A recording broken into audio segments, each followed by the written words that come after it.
His Excellency, Mr. Emerson Dambudzo Mnangagwa, President of Zimbabwe.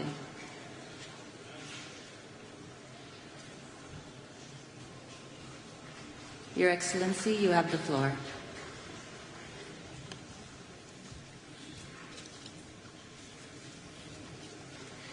Your Excellency, President of the Republic of Azerbaijan, President Aliyev, Excellencies, distinguished ladies and gentlemen, I extend my profound gratitude to you, Your Excellency, President Aliyev, the government and people of Azerbaijan, for the warm hospitality and superb facilities put at our disposal.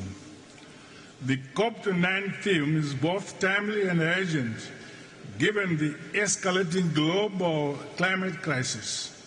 Science warns of the need to drastically reduce greenhouse gas emissions.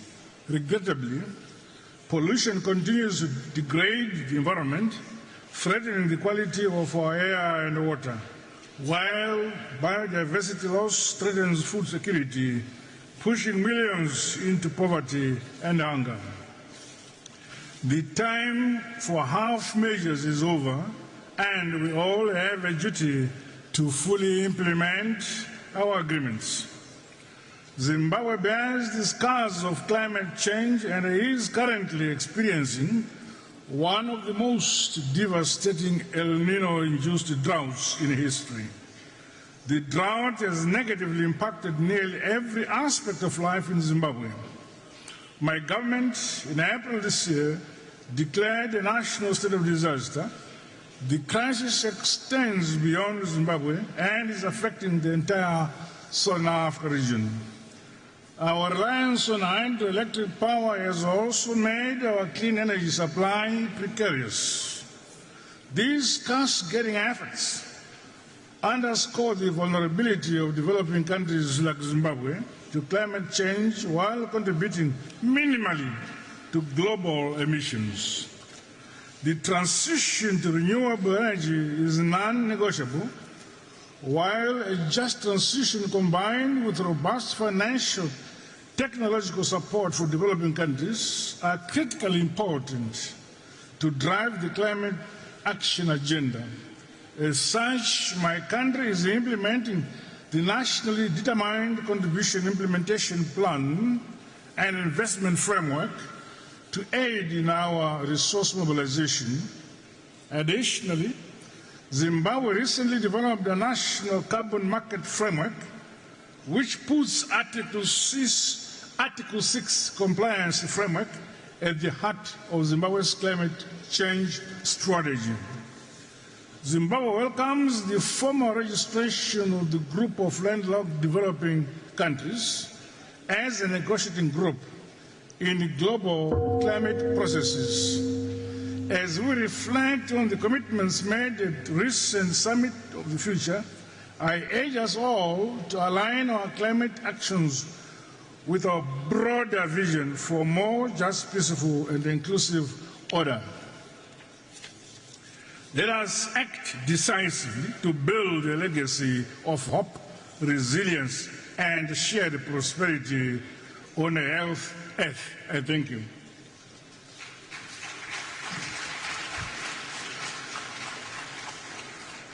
Thank you, Your Excellency. It is my pleasure to welcome His Excellency, Mr. Recep Tayyip Erdogan, President of Turkey. Your Excellency, you have the floor.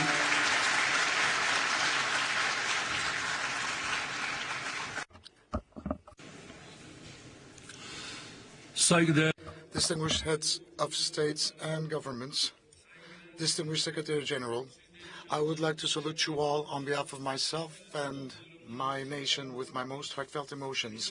And I also would like to take this opportunity to thank my friend, President Ilham Aliyev, for this wonderful organization and their gracious hospitality. I would like to congratulate you, my dear brother. And I also would like to mention that we are amongst the top countries where the negative ramifications of climate change have been deeply felt.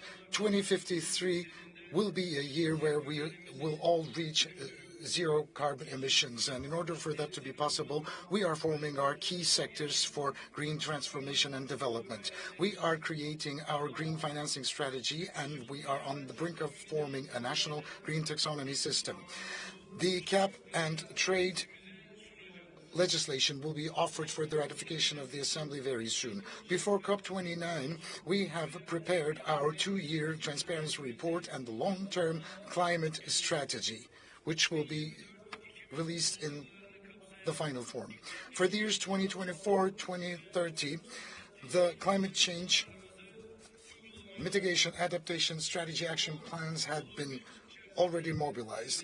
In the established structure, the part of the renewable energy reached 59% in our country. And with this rate, we are ranking number 5 in Europe and first in the world.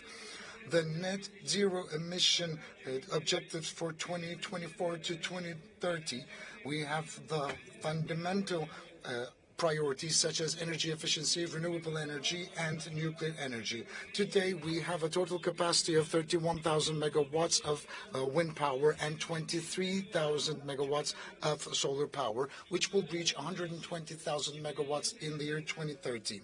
In the year 2050, our capacity for nuclear power will reach 20,000 megawatts. The National Energy Efficiency Action Plan for the years 2024 to 2030, we will have achieved the limitation of carbon emissions in the region of 100 million tons a year. Our EV, our National Electric Vehicle talk, is becoming much more widespread. And under the auspices of my spouse, Ms. Emine Erdogan, had initiated a first domestic and then a global initiative, which is the Zero Waste Project, and it is gaining momentum for us in our fight against climate change. And thanks to these efforts, since the beginning of the project, we've managed to eliminate the emissions of 5.9 million tons of greenhouse gases. For the effective use of our water resources, we have launched a mobilization for water efficiency. The National Afforestation Day is on November the 11th, and we are bringing new areas for afforestation every year in the millions. All of these efforts cost billions for our economies, and we need to strengthen our global fight, and we need to render it much more effective. And I know that the climate financing requirements will be pledged once again during this summit, especially needed by those developing countries. Dear participants, for the future generations, we need to establish a world just, sustainable, and respectful towards nature. And at the 79th General Assembly of the United Nations, we had ratified the Pact for the Future. Today, we are talking about leaving a fairer world for the future generations, but at the same time, Israel's attacks on Palestine and Lebanon are still continuing, which is outside of our conscience, international law, and ethics. The existing government is unfortunately massacring children, women, and elderly, and they are causing a major disaster, natural disaster as well. Because of the Israeli attacks, the chemicals penetrating the soil and the underground water resources are obscuring the future of Gaza children. This is a heavy humanitarian and an environmental disaster, and those who are responsible should be held accountable in international courts. Dear friends, 2026 United Nations Climate Change 31st Conference of the Parties will hopefully be host in our country, and for that we have declared officially our nomination. We would like to in advance thank all the countries supporting our candidacy, and we are looking forward to receiving the support of many others. With these thoughts in mind, I would like to salute you all with love and respect, and I would like to congratulate my dear and august brother Ilham Aliyev for this wonderfully organized summit.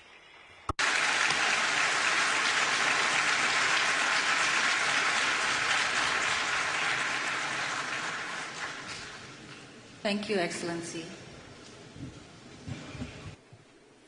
It is my pleasure to welcome His Excellency Mr. Mohammed Ould Sheikh El Ghazouani, President of Mauritania. Your Excellency, you have the floor.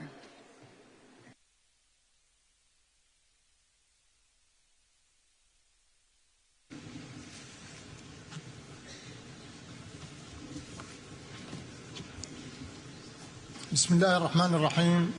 In the name of God, the most merciful and the most compassionate, Your Excellencies, Presidents and Kings and Heads of Governments and States. Your Excellency, the President of COP29,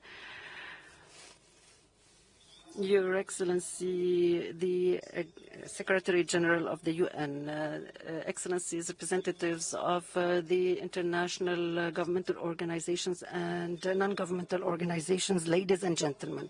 I would like to congratulate His Excellency Ilham Aliyev, the President of the Republic of Azerbaijan, as well as the people of Azerbaijan for their excellent organization of COP29, the Conference of the Parties to the UNFCCC.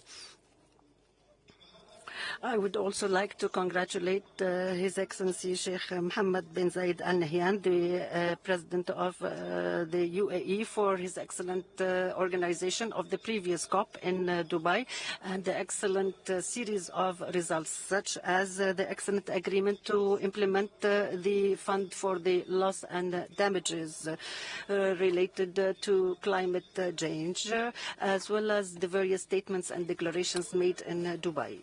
I would like to congratulate His Excellency Antonio Guterres, the Secretary General of the UN, as well as all his staff for the excellent efforts made to ensure the success of this conference.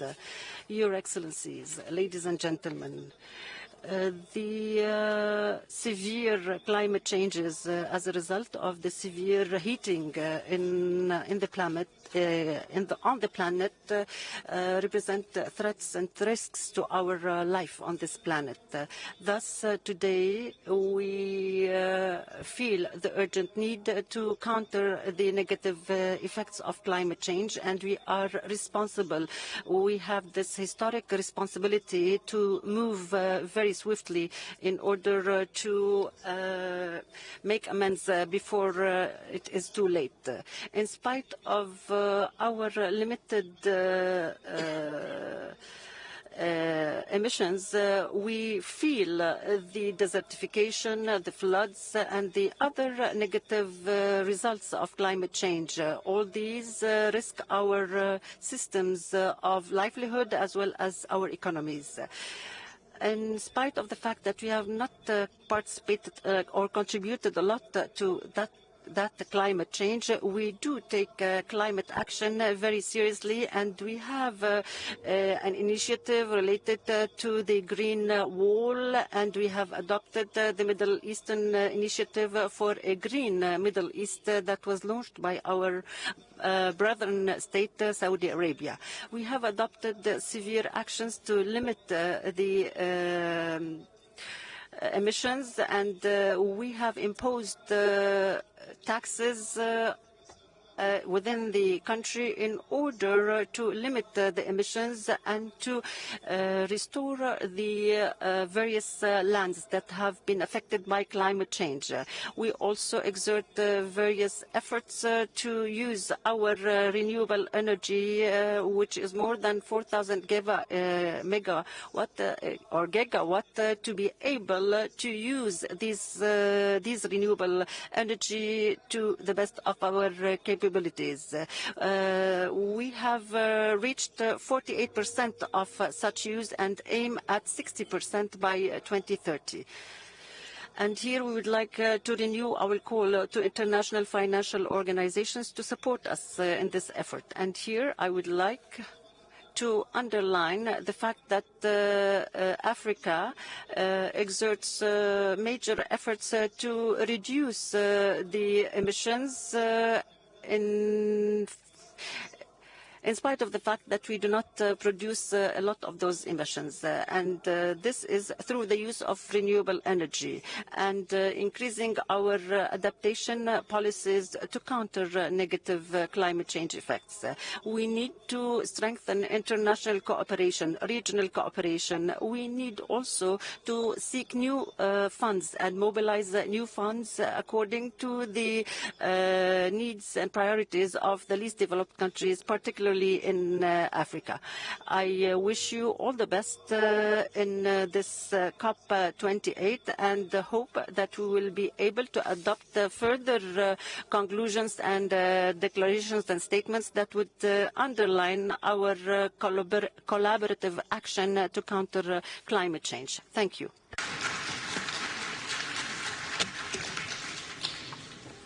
Thank you, Your Excellency.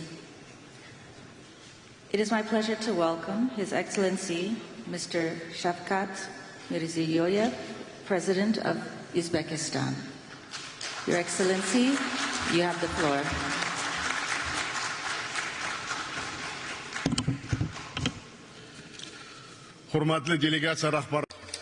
The distinguished heads of delegations, first of all, I would like to sincerely congratulate the President of the Republic of Azerbaijan, His Excellency Ilham Aliyev, for the excellent organization of this historic conference in the beautiful city of Baku. We fully support Azerbaijan's active efforts in broadening the international partnership to effectively address current climate challenges. Dear participants of the conference, climate change is now emerging as a major global threat and directly influencing the escalation of geopolitical tensions. It primarily exacerbates the problems of poverty eradication, food and energy security, as well as access to water and resources. In Central Asia, we feel these problems especially acutely. Climate challenges are posing new barriers to improving the quality of life of our people and implementing national development strategies.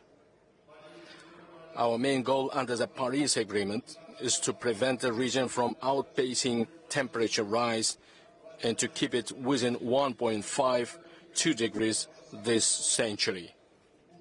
In this regard, we are actively pursuing extensive reforms in Uzbekistan to achieve carbon neutrality. We have set a target to reduce greenhouse gas emissions by 35% by the year 2030. We are ready to extend this commitment by the year 2050. We will increase the share of green energy to 40%. We are creating electric vehicle and green hydrogen clusters, along with hubs for solar and wind energy generation. We are drastically expanding green areas under the Yeşil Mekan Green Space program. Together with neighboring countries, we have embarked upon the implementation of a regional climate strategy. In the coming days, we will sign a multilateral agreement on supplying green energy to the European Union. Dear ladies and gentlemen, Uzbekistan is committed to expanding its practical contributions to jointly overcoming the consequences of global climate change. First, increasing the technical support from major powers and multilateral institutions to identify climate risk faced by developing countries is important. In this regard, we propose to consider the establishment of an international center for climate loss and damage assessment. Second, unified approaches are essential in preventing the pollution of transboundary water resources and preserving sustainable biodiversity. Using our region as an example, I would like to highlight that the total disappearance of the Aral Sea before the eyes of a single generation has become a global tragedy. In this regard, we support the development of a declaration on obligations to ensure the ecological safety and health of river ecosystems under the auspices of the United Nations. Third, we plan to launch a regional genetic resources bank involving leading multilateral structures in order to improve crop resilience to climate change.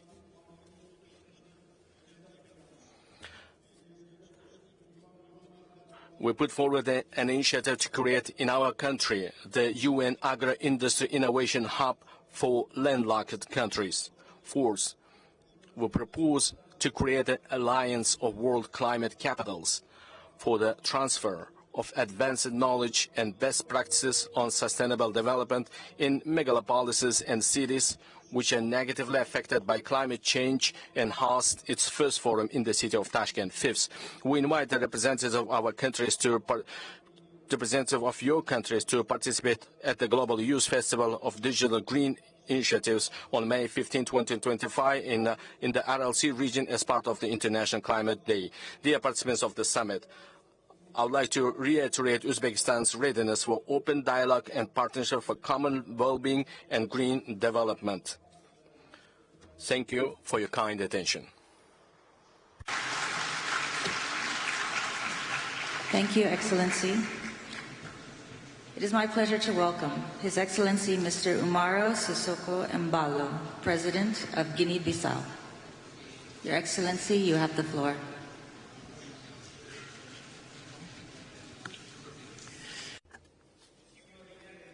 Mr. Ilham Aliyev, President of the Republic of Azerbaijan. The 29th Conference of the Parties to the United Nations Framework Convention on Climate Change is being held at a time of global climate crisis that calls for urgent and coordinated action. We must have the political will to take responsibility and collectively address the current challenges with the necessary spirit of cooperation and solidarity. In Guinea-Bissau, we have implemented a series of strategic actions to mitigate climate impacts and strengthen the resilience of our communities. We have launched reforestation and mangrove protection projects, which are essential for biodiversity preservation and also for carbon absorption. We're also promoting water conservation initiatives and strengthening sustainable agriculture, which we consider critical sectors to ensure food security. These measures enhance the adaptive capacities of our communities and ecosystems. We will intensify these efforts with new projects outlined in our national strategy. Excellencies, ladies and gentlemen, we reaffirm the crucial role of multilateralism in the fight against climate change. We need cooperation to implement appropriate policies and to secure the climate financing that is required. The commitment of our partners and the support of the international community will be essential to ensure a fair and accessible energy transition respecting the principle of common but differentiated responsibilities. Regarding the commitments of this COP29, Guinea-Bissau reiterates its determination to carry out several actions, particularly in the following priority areas. Number one, adaptation and resilience. In this regard, international support is needed to continue to invest in programs that strengthen the resilience of our ecosystems and communities, mainly through biodiversity conservation and climate risk mitigation strategies. Number two, loss and damage. Given the climate consequences already being experienced in our country, we advocate for the full operationalization of the Warsaw loss and damage mechanism. We need financial resources to compensate for the damages caused by extreme climate events. Number three, climate financing. We remind everyone of the urgent need for fair and accessible climate financing for developing countries. Allocating adequate resources to vulnerable countries such as Guinea-Bissau is a priority and a necessary condition for enhancing resilience and adaptive capacity. We are committed, and this is number four, to developing renewable energy sources and reducing our dependence on fossil fuels, promoting a fair energy or just energy transition, rather, that directly benefits our populations. Distinguished delegates, Excellencies, climate change knows no borders. We must act globally, and we must make bold decisions and take appropriate measures. Guinea-Bissau reaffirms its commitment to contributing to an adequate collective response for a resilient and sustainable future. We trust that the decisions made here in Baku will demonstrate our collective awareness of the serious dangers threatening the globe, as well as our common determination to adopt dynamic commitments in favor of climate justice, international solidarity, and sustainable development. It is our duty to express our will, unite our forces and resources to preserve our planet and to build a safer and more equitable world. Thank you very much. Thank you, Your Excellency. It is my pleasure to welcome His Excellency Mr. Andrzej Duda, President of Poland. Your Excellency, you have the floor.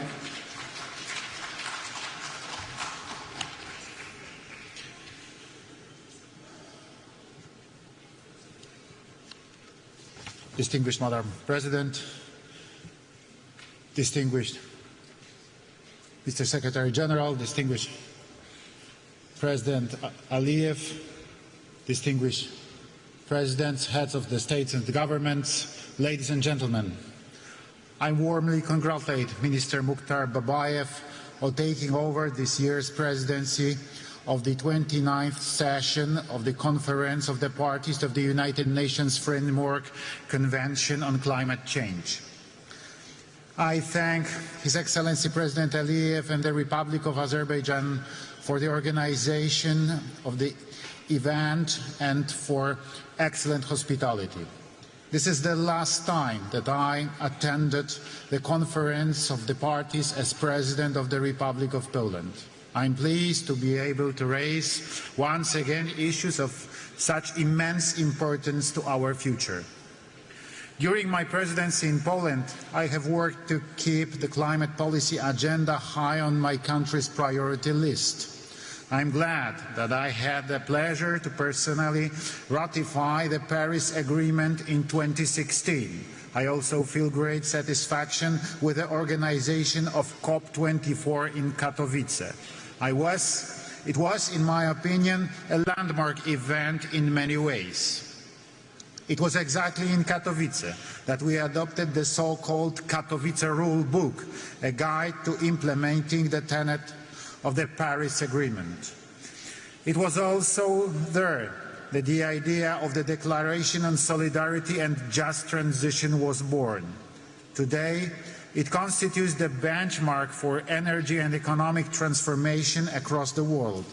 Since then, I have consistently repeated that a just transition cannot take place against societies and to determine of the current living conditions. At the last year's COP28 in Dubai, I stressed that we still pay too little attention to the human dimension. And yet, a just transition must be carried out in a sensible way so that it benefits people in the first place. COP24 in Katowice also adopted a ministerial declaration, Forests for Climate, which highlighted the need to use forests in climate policy as natural sinks and reservoirs for greenhouse gases. Poland values the woodland and cares for them because they are also provide a home and habitat for many species of plants, animals and fungi living in Poland. Preserving biodiversity is a precondition for the existence of the life on Earth. I touched upon this issue in my speech at the UN preliminary session on biodiversity in 2020. Ladies and gentlemen, at a time of so many climate changes and threats, a key conclusion for us should be to strengthen synergies between the following conventions: the UNFCCC on climate, the UNCBD on biological diversity, and the UNCCD to combat desertification. It is also important to take joint action on mitigation, adaptation, combating soil degradation, and achieving climate neutrality. Let us also remember that our environmental efforts are being undermined by the wars going on in the world.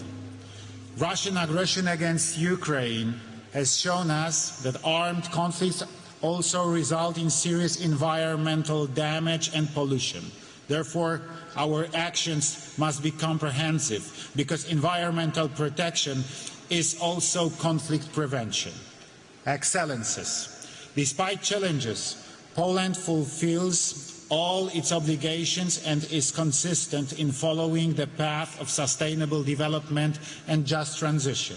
A year ago in Dubai, I mentioned Poland's plans and efforts to create a balanced energy mix that will ensure our energy security, along with the development of renewable energy sources. In Poland, the wind power sector continues to grow, and we have a surge in home and large-scale photovoltaic installations. At the same time, we are drilling more wells for the development of geothermal energy. A year ago, I also presented Poland's ambitions to build a stable nuclear power industry. I am glad that in Dubai, I was able to take part in the event accompanying the adoption of the declaration of tripling nuclear power capacity. I signed it with full conviction because I believe that nuclear is the future. And it is only nuclear that will help us to achieve our climate goals and guarantee clean, safe and stable energy. We are an example of a country which for years has been able to ensure both a steady GDP growth and a decrease in the carbon intensity in our economy. This is the best confirmation that our actions are correct and that Poland is following the path of sustainable development set by the UN. Listening to the current and previously held speeches by other heads of state, I know that Polish solutions are appreciated in the world. I am glad that many Polish ideas, including mine, are being implemented by other countries. Let's cooperate and inspire each other in order to jointly bring about new pro-climate solutions that are beneficial to humans, the environment and the climate. Thank you.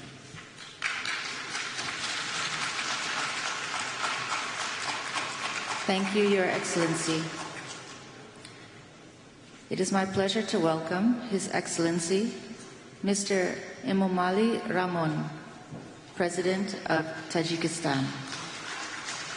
Your Excellency, you have the floor.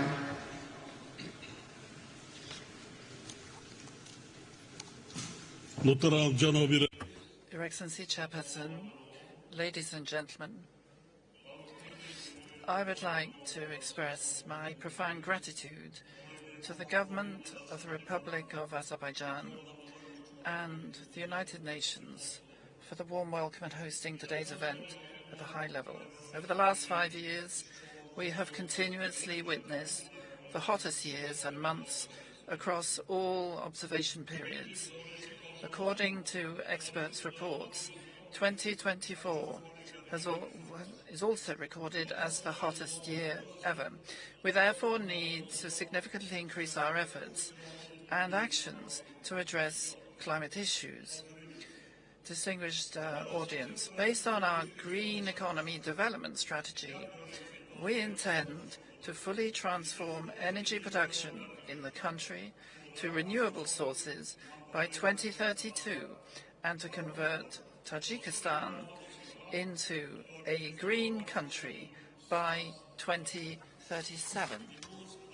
Today, Already 98% of our electricity is produced from hydropower, which is green energy.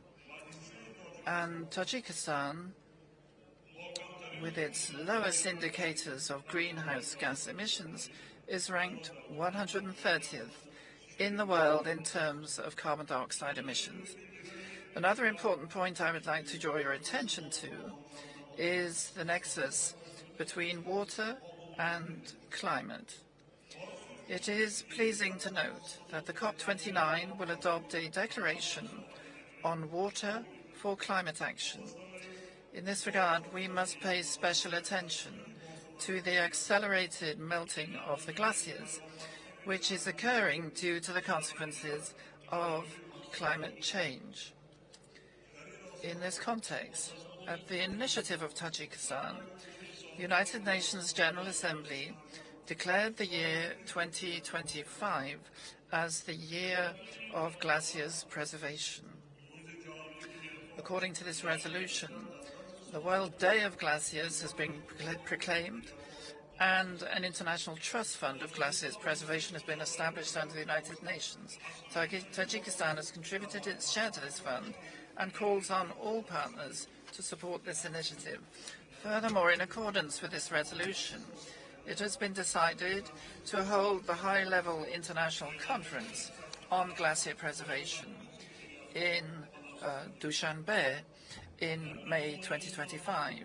As a part of this topic, at the initiative of Tajikistan and France, the UN General Assembly has declared the years 2025 to 2034 as the decade of action for supporting cryospheric sciences.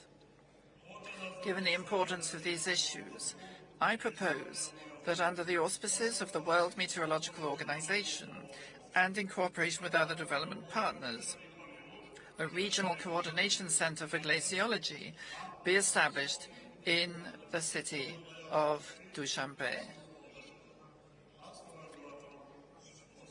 I thank you for your attention.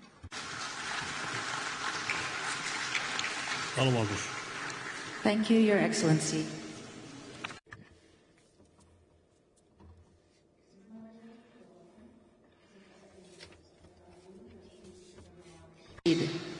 President of Iraq. Your Excellency, you have the floor.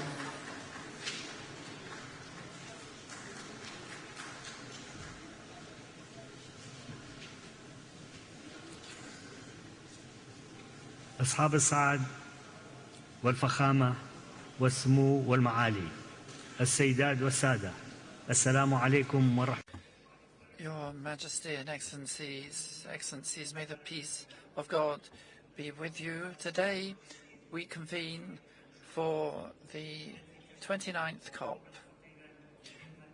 on climate change, a crucial conference which affects us all. But may I begin by expressing our deepest gratitude to the Republic of Azerbaijan for its warm welcome and hospitality.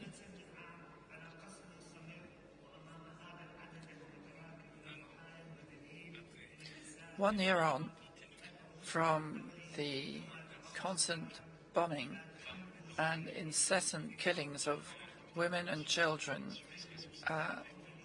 in Gaza, I call on the international community to bring about an immediate ceasefire and humanitarian aid to the victims and recognize the right of the Palestinian people to self-determination and to determine their own future with Al-Quds al-Jerusalem as its capital. Indeed, we hope that the discussions at this conference will culminate in proportionate decisions equal to the growing global challenges of climate change, such as the tragic flooding in densely populated area in Spain recently, with a huge loss of human life. And we extend our heartfelt condolences to the families of the victims. These challenges gravely affect the countries of the world, especially the developing countries, and they jeopardize their food security and social and health situation. And the impacts are very strongly felt In Iraq, we are suffering from record heat waves and increasing dust, sandstorms, and a reduction in farmland, and a reduction in biodiversity, and an increase in desertification and drought. Such climate change has also led to the displacement of ancestral historical communities such as the Marsh people in Iraq, whose heritage and civilization may disappear as a result. Although the historic contribution of Iraq to global greenhouse gas emissions is very low, as is the case in most developing countries, we feel that climate justice must be at the heart of our discussions, because these are human rights, and we have an obligation not only to current generations but future generations whose survival will depend on the decisions we take now. And we trust that these negotiations will lead to tangible measures and clear and effective mechanisms, such as the Loss and Damage Fund, its activation after it was created last year.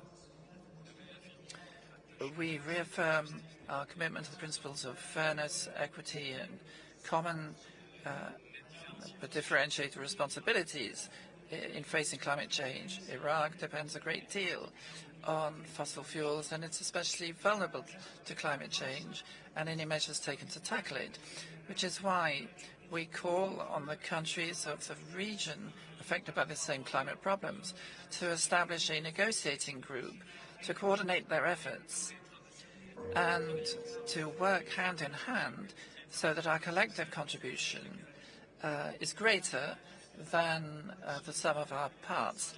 And on the same principle, we call on the major global economies to step up their commitments in support of climate action. And if some of those economies decide to withdraw, then we call on the key players in those countries, whether they're political or private or public, to step up their commitments, because the world cannot progress towards sustainable development without the contribution of all.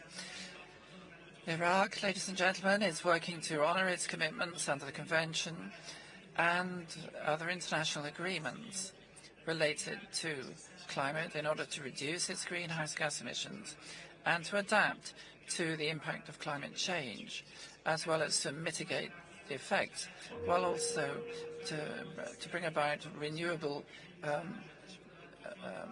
transition. And we have restated our commitments under the Paris Agreement, and we've completed the preparation of a technological needs assessment and a national plan to define our climate technology needs in priority areas. We are also about to complete a climate investment plan to plot the course for public and private investors and meet our climate commitments through national and foreign investment and mobilizing financial resources to tackle climate change and move towards a more sustainable future. Iraq, after taking tangible measures to reduce methane emissions, is one of the first countries in OPEC to accede to the global pact on methane. And we are working for the Global Coalition for Clean Air and reduction of methane emissions, and we seek to eliminate the burning off of this gas between now and 2028. To conclude, I would like to remind the international community of the importance of its role in promoting regional peace and security in the Middle East. For a long time, we've suffered from conflict and tension in the region, and the economic and social consequences persist. Thank you very much, and may the blessings of God be with you. Thank you. Thank you, Your Excellency. It is my pleasure to welcome His Excellency Mr. Sadir.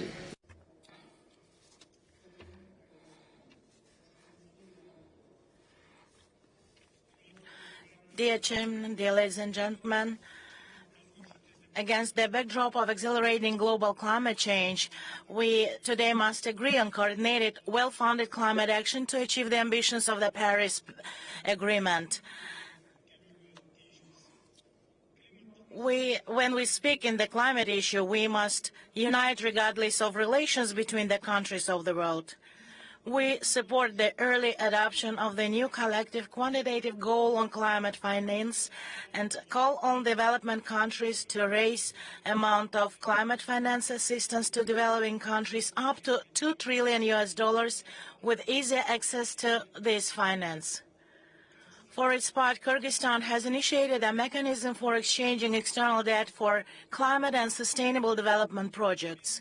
We propose restructuring of the country's external public debt by applying the debt exchange mechanisms for specific green projects, including using the mechanisms of the Climate Trust Fund being created in Kyrgyzstan, which will finance projects in the fields of ecology and sustainable mountain development. We invite interested countries to join this fund. Taking the opportunity, I would like to express gratitude to Turkey and Germany, as these two countries have taken the decision to transfer debt to green projects. Dear ladies and gentlemen, in our country, we have a number of projects implemented in the field of renewable energy sources. Thus, together with our neighboring countries, a project has been launched in the region to build the largest hydropower plant, Kambarata 1. The climate context change, issues of inefficient use of water resources are becoming increasingly important. In this regard, we kindly request development partners to support our initiative to establish a regional center for the implementation of energy efficient and resource-saving technologies in Bishkek. Dear participants, we are witnessing intense melting of glaciers and reduction of the glacier cover, low water levels, and desertification. I would like to draw your attention to the fact that the life of people living in the downstream regions also depends on the process occurring in mountainous regions and ecosystems. Due to climate change, these water resources in the region are decreasing every year, negatively affecting water and energy, food security, and in general the socio-economic situation of all countries. Recognizing the importance of the issue of sustainable development of mountain regions, the UN General Assembly, on our initiative, adopted at its 77th session the resolution Sustainable Mountain Development, within the framework of which 2023-2027 is declared a 5-year action for mountain regions. I invite all participants to Kyrgyzstan and for the second Global Mountain Summit Bishkek Plus 25 in 2027, during which we will summarize the results of the Mountain 5 years. Thank you very much for your attention. Thank you, Your Excellency. It is my pleasure to welcome His Excellency Mr. Denis Sassou Nguesso, President of Congo. Your Excellency, you have the floor.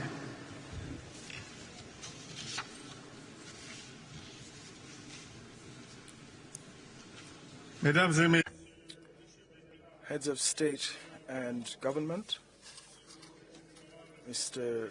Secretary General of the United Nations, Mr. President of COP29, ladies and gentlemen, allow me to begin with words of congratulation to the Republic of Azerbaijan, to its president and government for their excellent organization of COP29.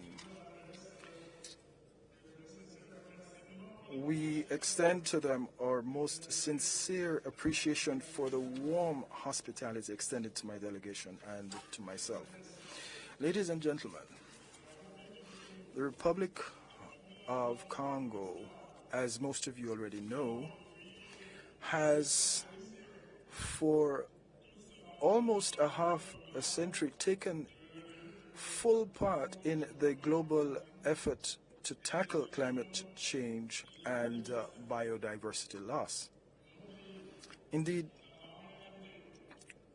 my country has placed issues related to environmental conservation at the heart of its national policy and front and center in its international commitments.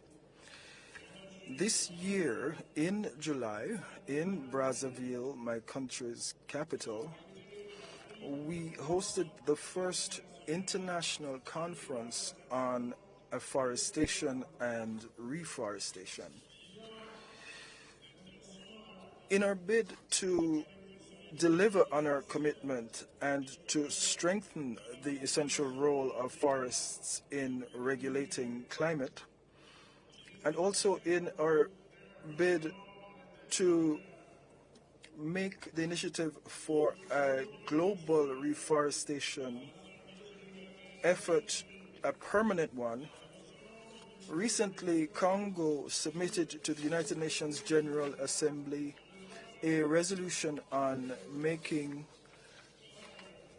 declaring a global decade of afforestation and reforestation. Furthermore, jointly with the group of African forest countries known as the C15, the Republic of the Congo is today carrying what can be styled as a climate justice initiative. This is an initiative which is aimed at including gross natural capital of countries in our calculation of states' GDP. Ladies and gentlemen, in 2015, we had all placed our hopes in the Paris Agreement. For this agreement, which is based on the principle of climate justice and the just transition, clearly establishes a global framework to tackle climate change and to keep global warming to under 1.5 degrees Celsius. We note with regret, however, that the financing mobilized since 2015 is not commensurate with our expectations and in no way corresponds to the level of our commitments. We're particularly concerned over the issue of climate financing, and here I must note that the commitment, or pledge rather, of $100 billion in 2009 for the period running 2010 to 2020 was fulfilled only in 2022. The new collective quantified goal for climate financing must be based on scientific data that take into account the impact and needs of developing countries in tackling climate change. Now, we know that these needs total over $1,000 billion.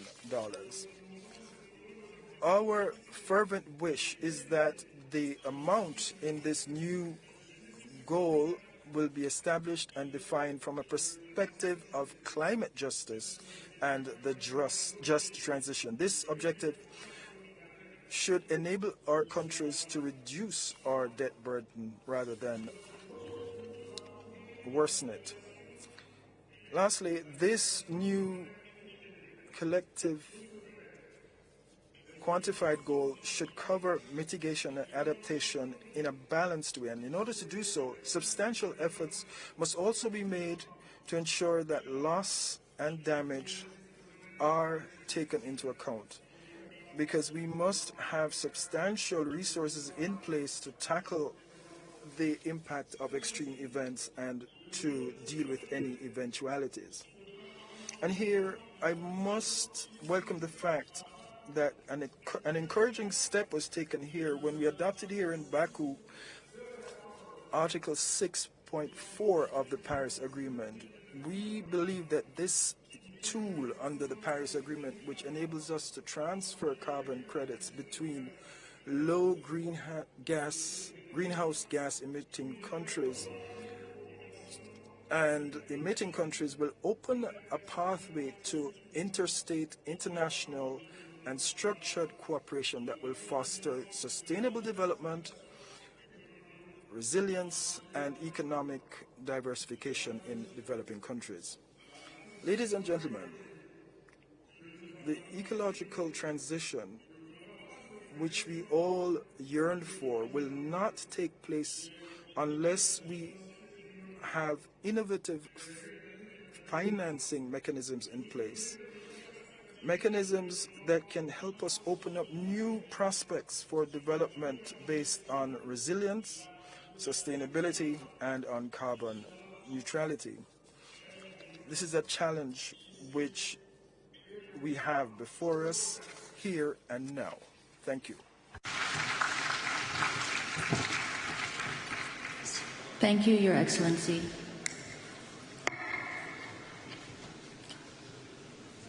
It is my pleasure to welcome His Excellency Mr. Alexander Lukashenko, President of Belarus. Your Excellency, you have the floor.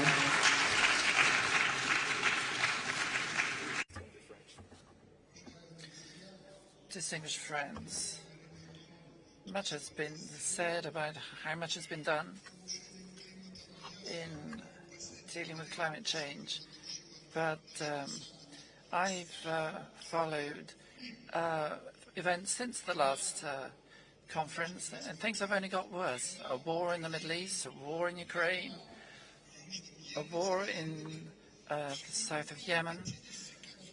There are more than 50 conflicts in the world which are having a harsh effect on the climate and on our planet. So what's got better? And who's started paying for the emissions? It's sufficient to say that today, when there's been so much concern about the deterioration of the climate, all we see is people who are responsible for this are absent from this climate, and we've just had the presidential election in the United States. So the question is, how effective are our actions at such meetings when the President of France, which was the country responsible for the Paris Agreement, he's not even here. He feels it's not relevant. So there's nothing to be proud about at present, but what we can do is thank our Azerbaijani colleagues for the excellent organization of this summit.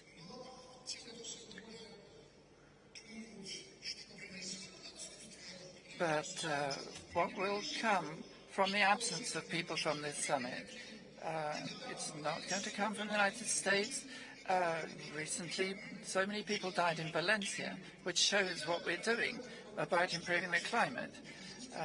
But I have to say that there's nothing to hold against our country. We are strictly complying with all our obligations.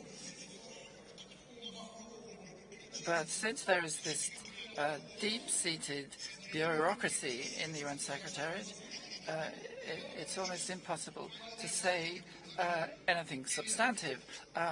I will say just a few key things. The climate has changed. That's a fact of life, and therefore the prime task is to restructure national economies, first and foremost agriculture, to take into account of the changing conditions and adapt it to these difficulties. And we have experience which we're prepared to share. Secondly, there's a need to help the developing countries to secure equal access to green technologies without impairing their national interests, and so that they don't become enslaved as a result. And everything needs to be done to do away with those things which hamper international technology, trade and exchange of innovation and best practice. Thirdly, we've already had to deal with a situation when new production which is positioned as more environmentally safe, nonetheless does even more damage. And objectively, there's a need for new approaches to a comprehensive assessment of the potential impact of innovation on the environment throughout the entire life cycle of such production. This and other areas require a consolidation of international efforts, and not mere words but deeds. And therefore it's time to move from words to deeds. And those who have to pay must pay, and not hide in the shadows. Thank you very much. Thank you, Your Excellency.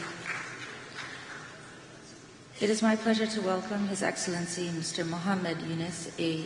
Menfi, President of Libya. Your Excellency, you have the floor. Okay.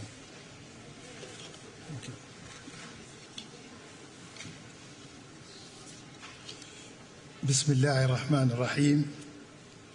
السيد. Name of God the Merciful. Your Excellencies, ladies and gentlemen, let me begin by thanking the government and people of the Republic of Azerbaijan for their generous hospitality. I also thank the President and for their wonderful organization of this conference. We greet you all well. Today, from our direct experience in Africa of climate events, that climate change is having a devastating effect on the planet, and this is imperiling the human development and lives. And our concerns for the future of current and future generations are even worse because of the increasing disasters leading to human and material loss. We notice that intensifying conflicts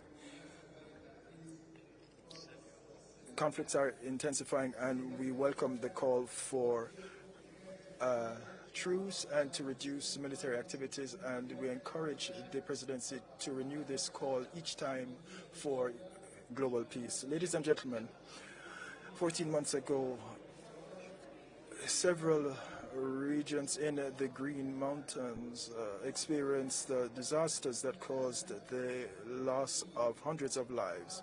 Today we can only note that we cannot deal with these disasters alone, which are often sudden disasters. We can only deal with them if we have financing that is easy to access and can respond to the situation in each state, as well as through the transfer of technology and techniques, and by building national capacity as well. And if we allow the private sector to participate along with civil society in our countries in this endeavor, this can help improve lives, and we need a better approach to water security, and this can help strengthen our resilience to climate change.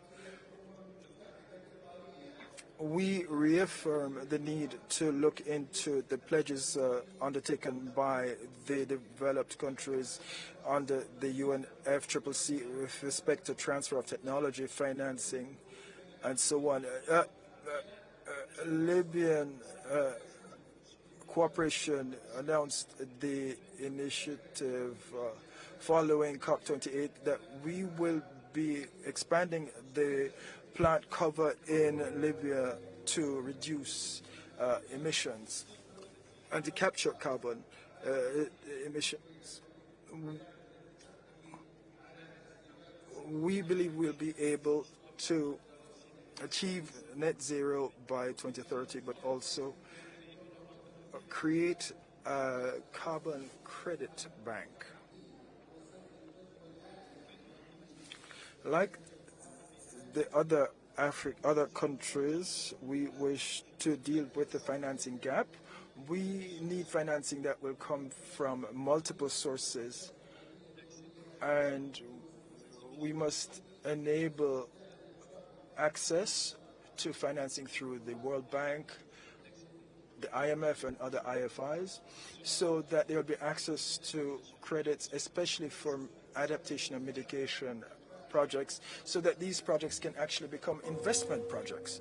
We wish to reiterate our commitment, especially to education and for sharing best practices, and we stand determined to participate in any international effort to reduce greenhouse gas emissions and to strengthen biodiversity. Thank you. Thank you, Your Excellency. It is my pleasure to welcome His Excellency, Mr. Rumen Radev, President of Bulgaria. Your Excellency, you have the floor. Excellencies, let me first express my gratitude to our host, the Republic of Azerbaijan, and the Presidency of the Conference for organizing this significant event in times of political, security, and climate challenges all around the world. The continuity of our actions is crucial to deliver ambitious and balanced approach to achieve the climate goals in the complex geopolitical context. Agreeing on the achievable new collective quantitative goal on finance will be the main expected outcome of this conference. The new goal must provide financing from all possible sources, both public and private, to address the financing needs for mitigation and adaptation measures, focusing on the most vulnerable countries. At the same time, we must significantly strengthen the mitigation ambition and remain on the course of decarbonizing global energy systems. This can only happen if we embrace all available technologies, significantly improve energy efficiency, upgrade energy infrastructure, and ensure that energy security remains of utmost importance. Bulgaria is committed to not only be a part of regional energy cooperation initiatives across Central and Eastern Europe, the Balkans and the Black Sea region, but also beyond, by strengthening the links between the European Union and non-EU countries who share our priorities on climate neutrality, just energy transition, energy security, and low-carbon technological innovation. As no region is spared from deadly and costly climate-related disasters, all parties should undertake greater efforts to integrate climate change adaptation and resilience into all policies and strategies. We call for continuing support for climate science and education. Bulgaria proudly hosted the IPCC session this summer. Science holds the key not just to reducing our carbon footprint, but also to improving human lives in an age of climbing instability. Finally, let me conclude by reiterating Bulgaria's commitment to climate policy goals. We stand with all countries willing to strengthen climate diplomacy and regional cooperation, as only together we can achieve a better and resilient future for us and for the future generations. Thank you.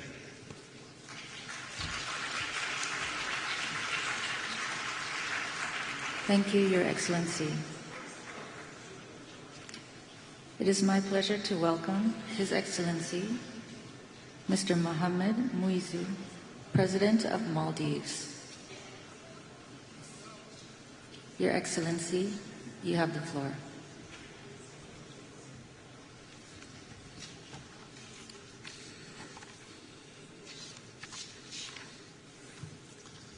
Bismillahirrahmanirrahim. Excellencies, ladies and gentlemen, I extend our gratitude to the government and people of Azerbaijan for the exceptional hospitality and leadership. We pledge our full support to ensure the success of this COP. We also congratulate the UAE for its successful COP28 presidency. Vulnerable, this is how the Maldives is often portrayed. But we are a nation of extraordinary fortitude. We speak not from desperation, but from a belief in the power of collective action.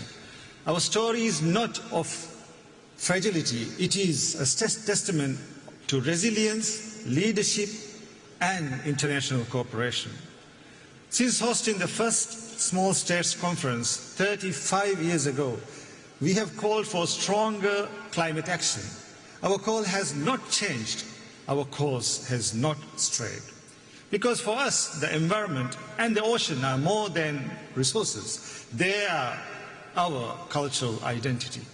Their protection remains our sacred duty. At COP28, I shared my vision for a climate-resilient Maldives. Despite formidable challenges, we are now seeing the dawn of hope. We recently launched our energy policy and roadmap, green initiatives to strengthen food security and affordable housing, and economic diversification through expanding port services, special economic zones, in addition to new development banking, unlocking new investment opportunities. We will soon unveil our 20-year vision, the blueprint for a sustainable, climate-resilient, developed nation by 2040. Mr. President, it is the lack of finance that inhibits our ambitions, which is why this COP, the finance COP, we need to deliver. The new climate finance goal must reflect the true scale of the climate crisis. The need is in trillions, not billions. It must consider the special circumstances of small island developing states. It must include adaptation, mitigation, and loss and damage, and increase contributions to it. As we approach the next round of nationally determined contributions, developed nations must increase their ambition to close the emissions and finance gap and align with the 1.5-degree goal. Mr. President, as we look around the globe, we see funds flowing freely to wage war, but scrutinized when it's for climate adaptation. We need to reprioritize, revise the international financial system. We must choose the path that changes lives, not the climate. My delegation here is determined that the finance goal should be scored right here in Azerbaijan. Mr. President, 28 COPs later, emissions still rise, finance falls still short, and our hopes fades. Let us prove this time it will be different. I thank you.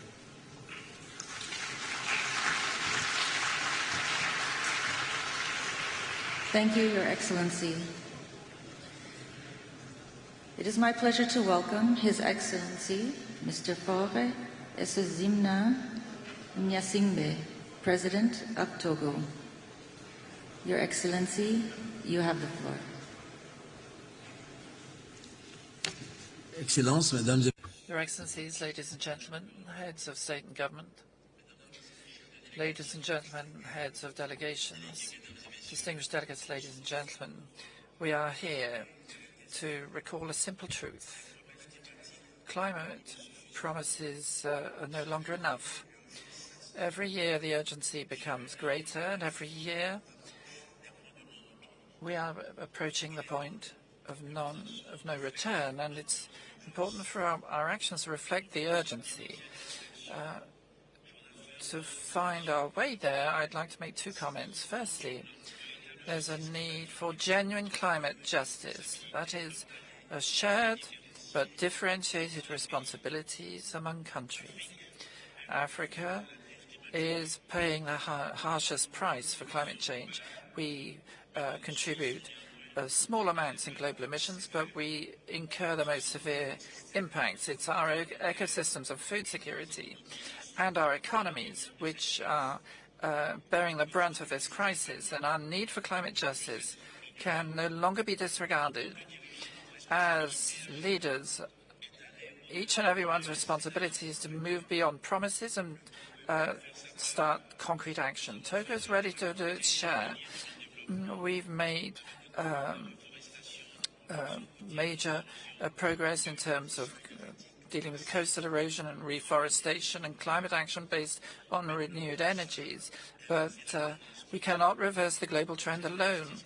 It is climate justice which should be the compass guiding all our discussions here, with major support funds being rolled out to support our populations and our biodiversity.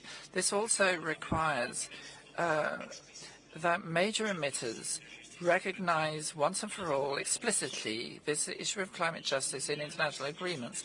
The second point is that we need tailor-made solutions for African climate challenges. There are specificities in Africa regarding the climate crisis, as well as a disproportionate effort.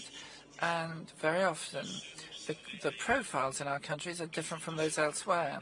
We also need to recognize that climate adaptation poses unique challenges for developing economies and mostly rural populations. These specific challenges call for specific responses. We need solutions which are tailored to the realities of Africa, as well as mechanisms which are tailored to achieve the solutions. We cannot confine ourselves to generic, simplistic discussions or standardized solutions. That means financing the ecological regeneration of our coasts and redeveloping resilient rural infrastructure. It also means flexible forms of investment and funding which are flexible to help the developing countries, and making sure the investment is consistent with our other needs and commitments. So I therefore call for genuine climate solidarity where the financial commitments are kept and strengthened. Our solutions for climate must be thought in terms of investments in our collective future, not as temporary assistance. Thank you.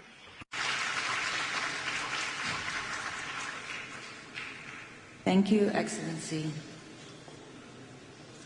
It is my pleasure to welcome Her Excellency, Dr. Hilda Heine, President of Marshall Islands. Your Excellency, you have the floor.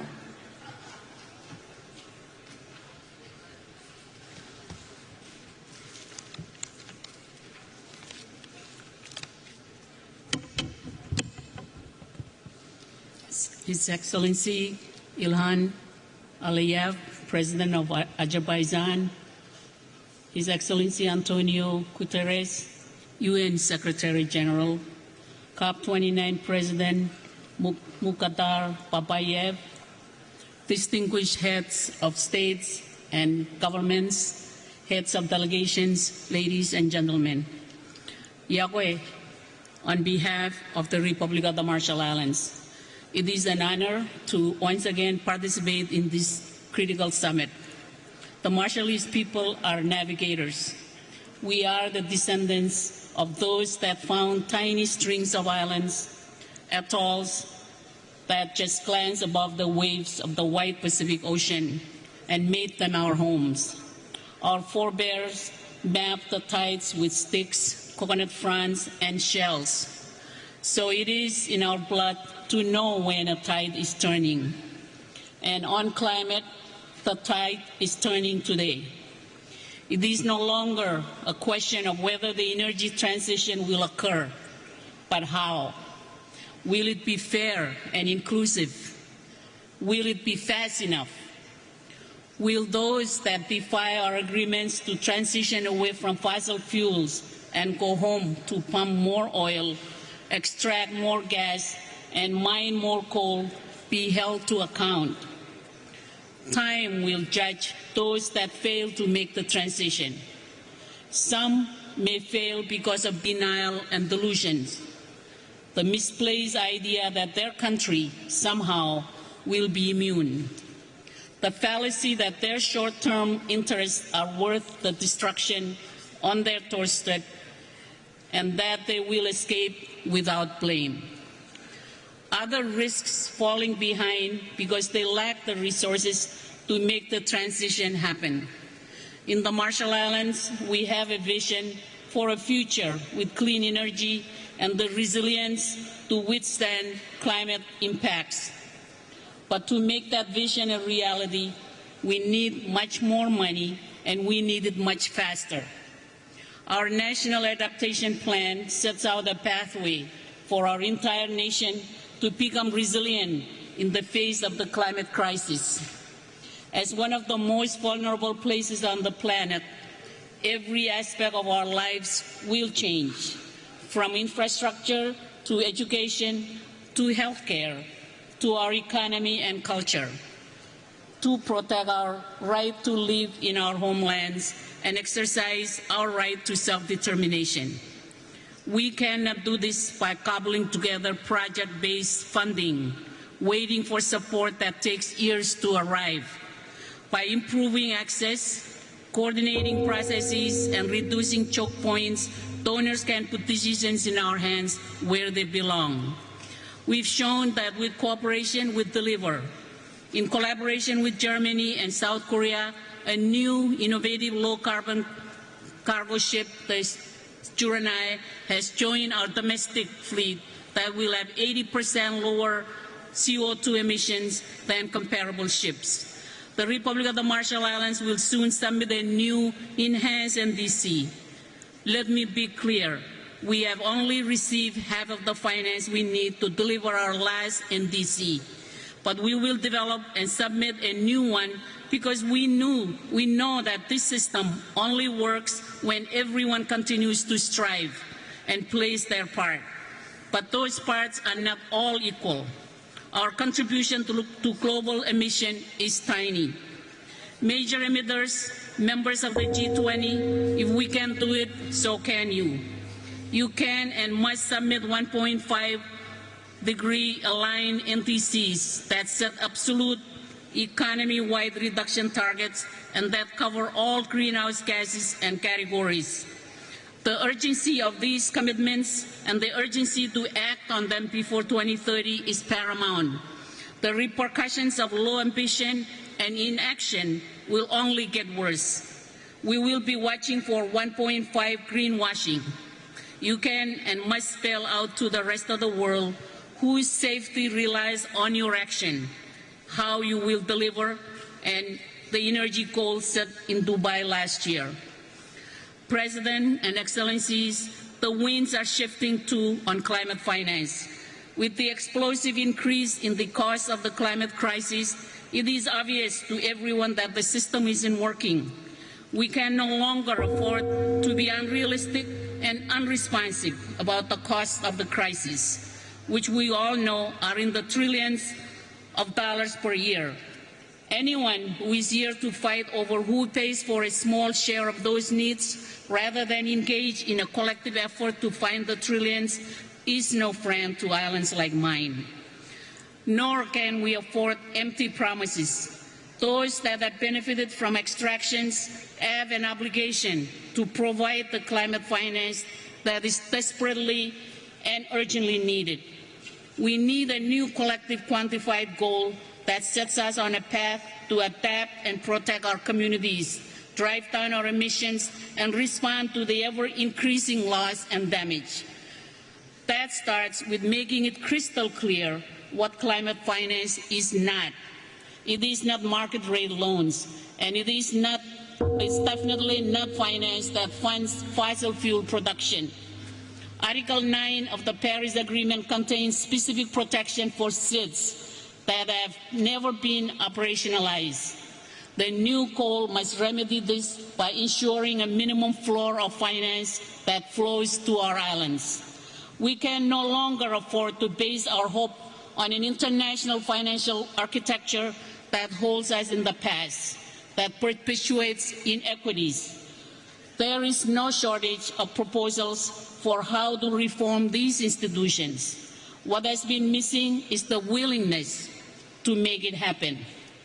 Excellencies, climate change threatens human rights.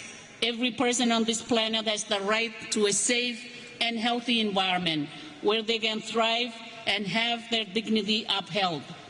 We must heed the voices of those that hold us to account and demand from us as governments the highest standards, and their rights must be respected. We won't succeed with the process and outcomes that are not inclusive. It is clear that women and children will suffer the most if we fail to stay within 1.5 degrees centigrade and to adapt. They must be part of the solution, from the community level to the international. We cannot afford to exclude Taiwan, a country which is under threat from the climate crisis, but also offers solution and innovation from this process. They deserve a seat at this table. Excellencies, it is time to fortify faith and trust in the process that we have created together to solve the climate crisis. The Paris Agreement is a beacon of hope that has guided change around the world. The success of this process does not depend on one country, but on all of us. We are here because we share a common commitment to solving the greatest challenge of our time. In our Marshallese culture and traditions, we have a saying, "Wakuk wachimor," which literally means we are all on the same canoe, and that we must all work together if we are to reach our destination. Our world demands that we steer our canoe of humanity to reach a future that is safe and secure for generations to come. Thank you to the government and generous people of Azerbaijan for hosting us here in the beautiful city of Baku. Komoltada, I thank you very much.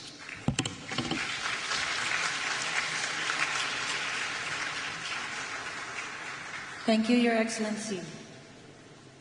It is my pleasure to welcome His Excellency Mr. Nikos Christodoulidis, President of Cyprus. Your Excellency, you have the floor. Excellencies, at the outset, I would like to extend my gratitude to the government of Azerbaijan for hosting COP29. Today, the world's attention is focused on our deliberations here in Baku, as the outcomes of this conference are critical to our shared commitment to securing a sustainable future for our planet. Dear friends, I address you today with feelings of honor, but also of great concern. We stand at a critical juncture as the impacts of climate change are intensifying with alarming speed. In the Mediterranean region, we are witnessing a rise in extreme weather events, raging wildfires, severe and prolonged droughts, extreme heats, sea level rise and catastrophic, deadly flooding, as we very recently saw happening in Spain. Speaking also from my own country experience, these extreme weather events are impacting our ecosystem, our economies, including agriculture and tourism, our communities and the quality of life of our people.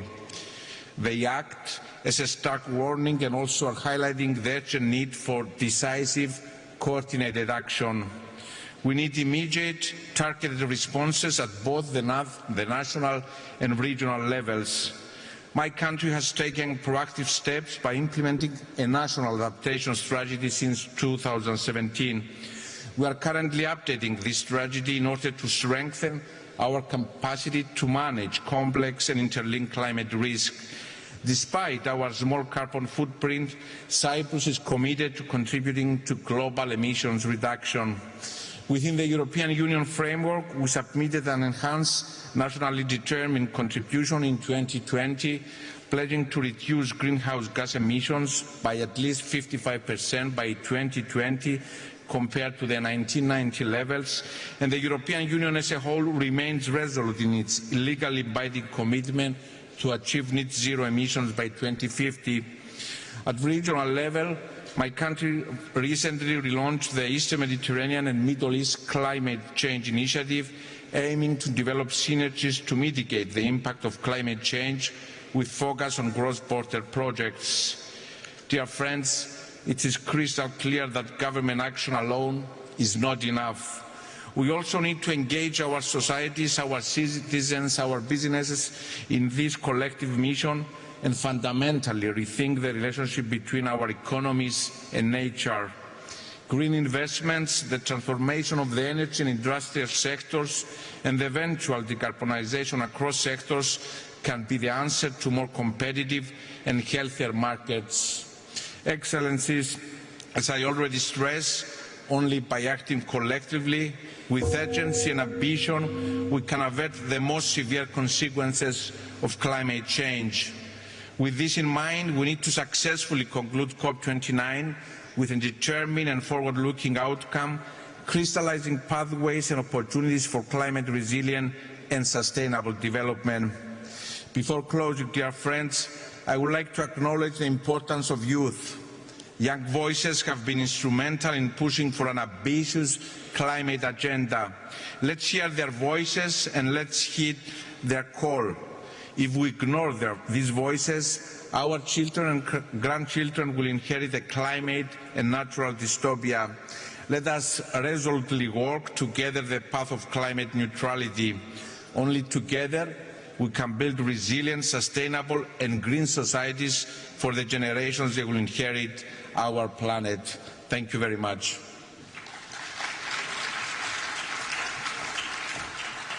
Thank you, Your Excellency.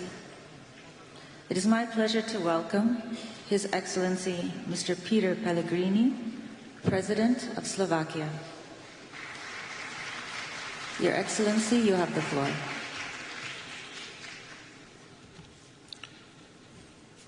Excellencies, ladies and gentlemen, this year my country, Slovakia, as others in Europe, has experienced the hottest summer on record. It brought heavy rains and devastating floods.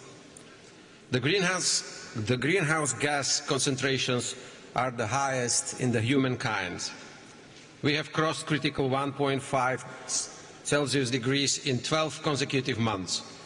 And this gives us a real taste of what the planet can become. Climate change accelerates, so it's the detrimental effects on our planet. Longer we wait, more we can lose in terms of lives, ecosystems and economies. Esteemed colleagues, in face of climate change danger, every single country is too small. True commitment of all to multilateralism is badly needed. Let us ask, can we succeed without all the biggest economies and polluters stepping up? Developing countries need our solidarity. Can they succeed if our approach to financing and its contributors remain the same? Everyone needs to speed up. My country does. We cut our emissions by almost 50% since 1990. In energy sector, we shut down our last coal mine in 2023 and remaining 2 coal power plants recently. It's a big step towards full phase-out of coal from our power generation. At this COP, Slovakia joins the call to action for no new coal. Soon, my country's electricity will come from low-emission sources by 90%, mainly nuclear and renewables. We will also become its net exporter, and already we help Ukraine, which lacks electricity due to Russian aggression. For Slovakia, the second largest producer in Europe, nuclear is crucial on path towards neutrality. In innovations, we want to go beyond small modular reactors. Only around 40% of nuclear fuel we can turn into energy in current large-scale reactors. We want to become leader in multiple reuse of this spent fuel. This could be a real breakthrough in energy security or costly nuclear waste storage. We could secure enough energy for many generations to come. Till end of this decade, my country plans to reduce emissions at least by 55%. To achieve it, we will invest €14 billion to decarbonize sectors, increase renewables, and to advance our resilience. I am advocate of the rational choice that do not harm the working people, the most vulnerable, our competitiveness and prosperity. If we lose trust of our citizens as politicians, we cannot succeed. Slovakia pledged to contribute €2.2 million to the Green Climate Fund by 2027. Our climate finance grow.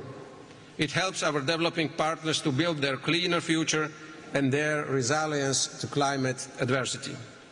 Colleagues, I wish this COP and its presidency a progress towards meaningful climate action in line with the global stocktake along all standards of the Paris Agreement for sustainable well-being of and at our planet. Thank you very much.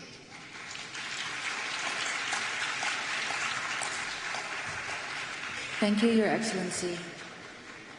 It is my pleasure to welcome His Excellency, Mr. Charles Michel, President of the European Council, speaking on behalf of the European Union. Your Excellency, you have the floor.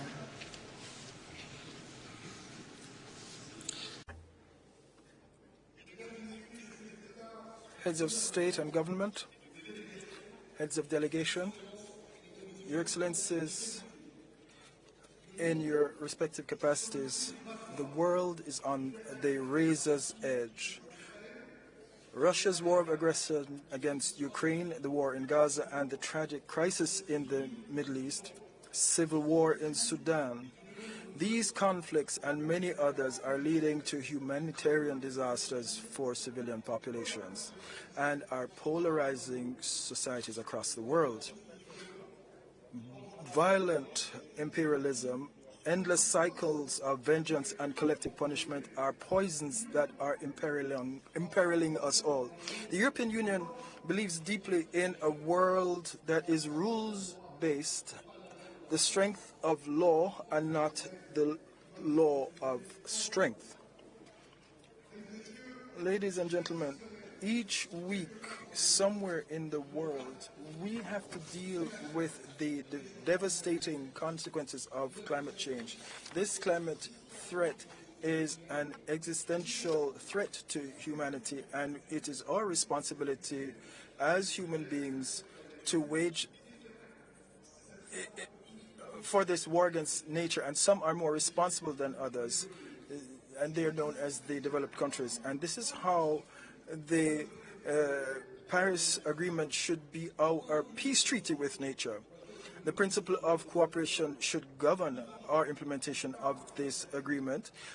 Boldness rather than procrastination, solidarity instead of selfishness, ambition instead of surrender. We must go for the survival instinct rather than burying our heads in the sand. You can count on the European Union. We are stepping up to the plate with financing, $31 billion. That is more than our fair share, and we are calling on everyone to follow our example, including the G7 emerging countries. We stress the need to broaden the donor base, and we must have more contributors. We must meet this ambitious objective. We support a multi-track approach, and we must use carbon pricing as a lever, and we must use development banks to mobilize this agreement. The euro is the currency of the climate, and we are determined to support developing countries, and we are doing so with our partnership for an equitable and just energy transition. South Africa and other countries, along with Indonesia, are the ones that we're supporting. A few weeks ago, in New York, we went against the grain and we agreed on the pact for the future at a dark moment for multilateralism. And this is a ray of hope, and we hope that this COP will be one of confidence, determination, and the COP that will walk the talk. You can count on the European Union. Thank you.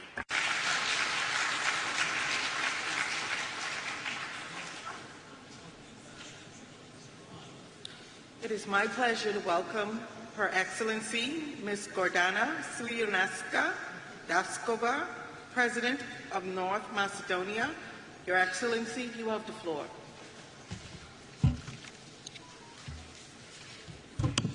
Mr. President, Excellencies, ladies and gentlemen, let me thank the Republic of Azerbaijan and the President Aliyev for hosting, in my opinion, this urgent conference. We have gathered at COP29 in the midst of a war. The good news is, some would say, that the aggressor is already suffering heavy losses and will most probably lose the war. The bad news is that the aggressor is humankind itself, with its unsustainable production systems and consumer habits. Unless we hold global warming below 1.5 degrees by 2050, instead of sustainability and growth, we will have to think about habitability and survival. In this war against nature, it is the innocent, the children, the vulnerable populations and small developing nations who often suffer most. Situated in one of the most climate vulnerable regions in the world, the Mediterranean, we must adapt our security, defense, energy, health, tourism, water, educational and other systems to this multidimensional challenge, making them inclusive to women, children and youth. We have endorsed the declarations on enhanced action in tourism and on water for climate action. In addition, I have appointed a climate expert in my National Security Council, and we have joined the group of friends on climate and security.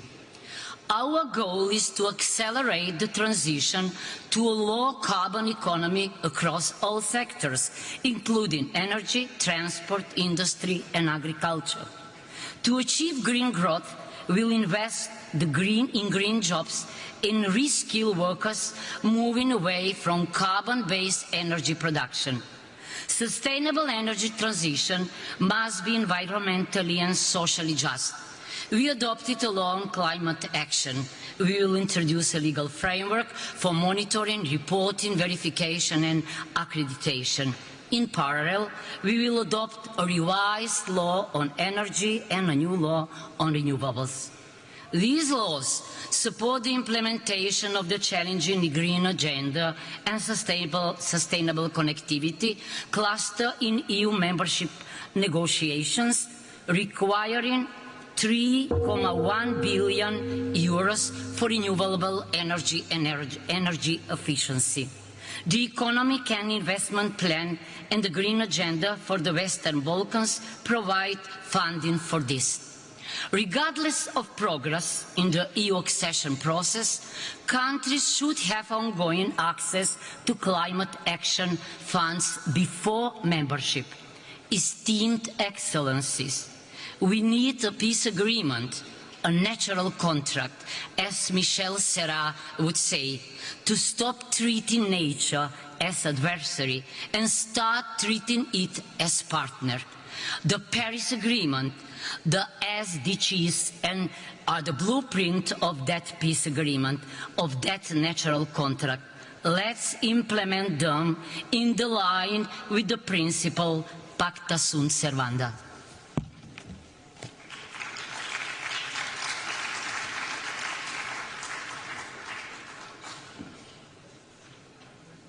Thank you, Your Excellency.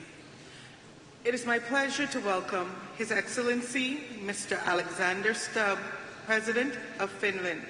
Your Excellency, you have the floor. Thank you, Madam Chair, ladies and gentlemen, Excellencies and colleagues. In the age of multipolarity, we probably need multilateralism more than ever. And I guess climate change is a litmus test for multilateralism. And the reason for that is quite simple. If we fail this test, efforts to address any kind of global challenges, say sustainable development, technology or demography, will all be in vain. And of course, if we fail to limit the increase of global temperature, future generations will be left with a world which has more pandemics, more hunger and more conflict. Now, at the same time, we must of course ensure that climate action is aligned with the broader development agenda. And I don't say the following thing just because I have a daughter of 23 years old, but I do want to emphasize the importance of women and youth in the fight against climate change. And in many ways the choice is actually quite binary. It's black and white. You can have either multipolar and transactional disorder or multilateral cooperative order. Without changing the current power balance, I'm afraid the former will prevail over the latter. Now, the growing influence of formats such as G20, where representation better reflects the global realities, is of course welcome. But taking on more power in global decision-making should also mean taking more responsibility.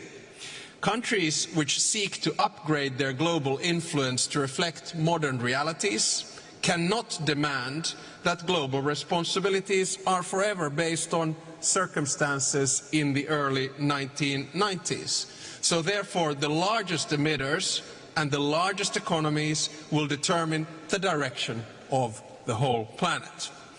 Reflecting on these developments, I would like to underline 3 points where I think COP29 is pivotal.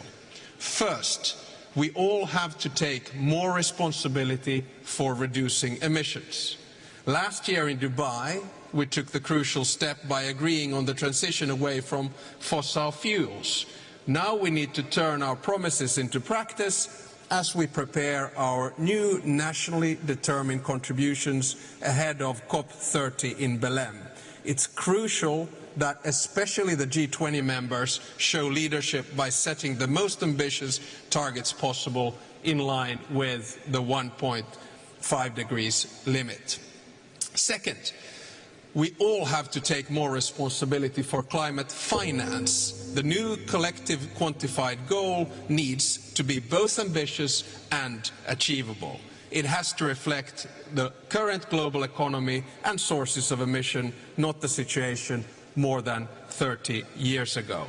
I'm pleased to announce that Finland will be providing additional funding to the Systematic Observations Finance Facility to help strengthen adaptation and build resilience, especially in the least developed countries and small island developing stage.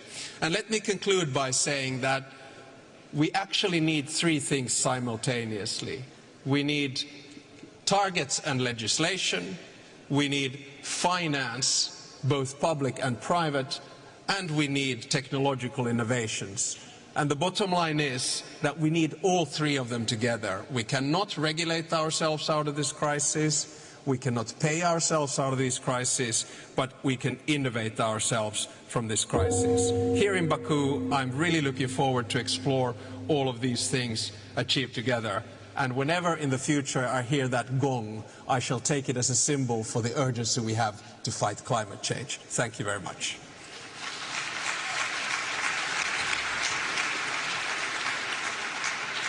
Thank you, Your Excellency. It is my pleasure to welcome His Excellency Jakov Milatovic, President of Montenegro. Your Excellency, you have the floor. Thank you, Chair. Your Excellencies, it is a profound honor to participate on behalf of Montenegro in this distinguished gathering. COP29 is taking place at a crucial time. The data from the UN agencies are showing that 2024 is on track to be the hottest year on record. The negative consequences of the climate change are increasingly impacting communities worldwide, with Montenegro being no exception, thus underscoring the urgent need for climate action. Since the early 1990s, Montenegro's commitment to aligning national policies with international sustainability standards has been evident, especially when the country became the first nation in the world to establish its status as an ecological state within our own constitution, thus pledging to integrate all environmental considerations across areas of national governance. Although our share in global CO2 emissions is negligible and Montenegro's contribution to environmental goals may seem modest in a global context, this does not exempt us from the responsibility to contribute to collective efforts towards carbon neutrality. As an EU candidate country, Montenegro aligns its policies with those of the EU, and as such, we have committed to sharing the climate ambition expressed in the European Green Agenda. Through our NDCs, Montenegro has pledged to reduce greenhouse gas emissions by 35% by 2030 compared to 1990 levels. And as the goal is assessed to have been already achieved, the country is planning to raise the target to 55%, while the policymakers are actively exploring ways to further enhance this goal. In parallel, Montenegro is actively investing in renewable energy infrastructure, including the development of wind farms and solar energy panels, while the plans for doubling the capacity of the undersea electricity connection with Italy is already being planned, thus positioning Montenegro as a unique link between the Balkan and Italian electricity systems. The country is accelerating the implementation of energy efficiency initiatives, especially within public institutions, and these efforts are being supported by major international organizations. Montenegro has also emerged as a regional leader in innovative financing mechanisms for sustainable development. Building on existing institutions like the Eco Fund, the country has, in partnership with the UN office in Montenegro, introduced what we call Sustainable Development Goals Acceleration Fund, thus creating a unique and powerful tool for fostering partnerships that represent a new generation of financing for SDGs. Ladies and gentlemen, to conclude, on the path to carbon neutrality, we must remain committed to just transition. Dear colleagues, time is the most precious resource at our disposal, and every day counts as crucial in our collective pursuit of a climate-resilient economy. Collaboration is essential in this endeavour, so I urge us all to leave this event with a renewed sense of urgency and commitment. Thank you very much.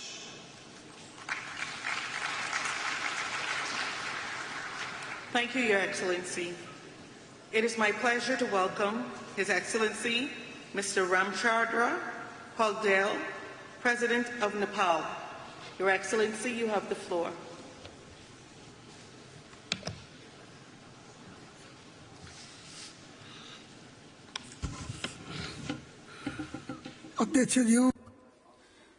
Mr. President, Excellencies, distinguished delegates, ladies and gentlemen.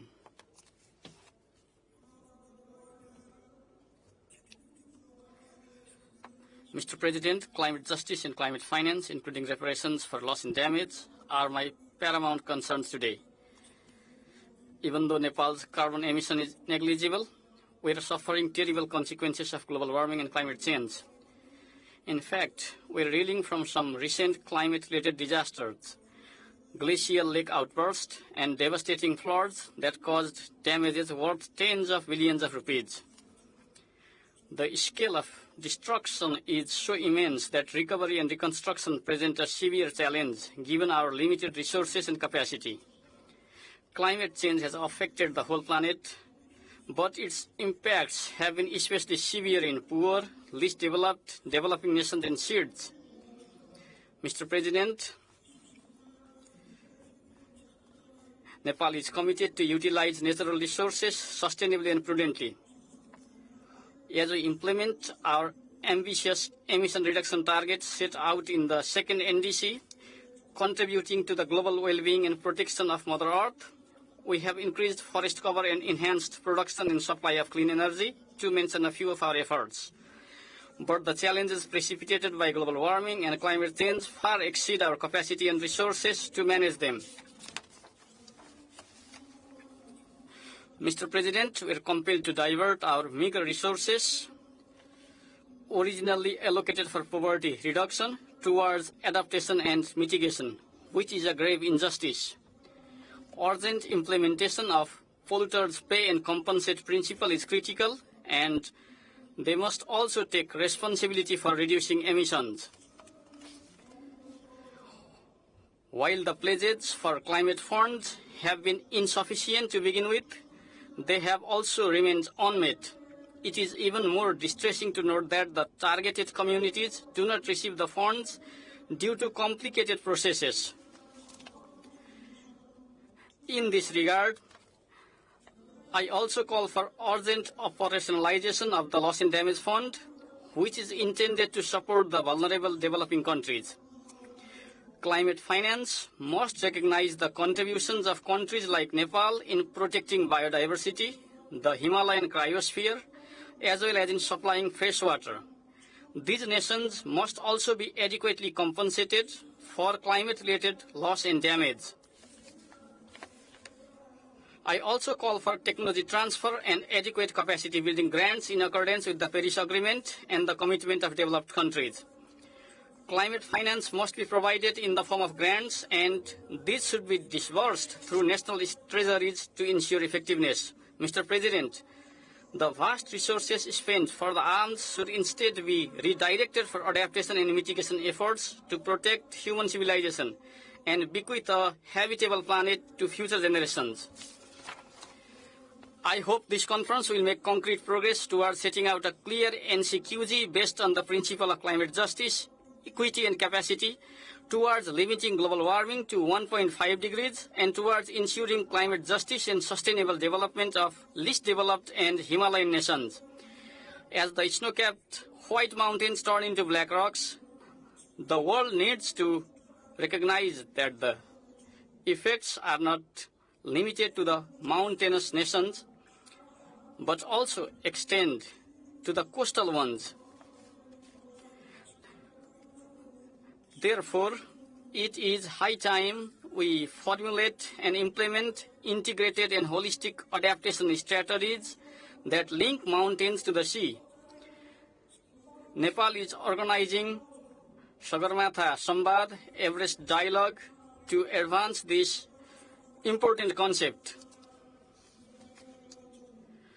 Finally, I reiterate that protecting Himalayas is protecting ourselves and entire humanity across the planet. Thank you for your attention.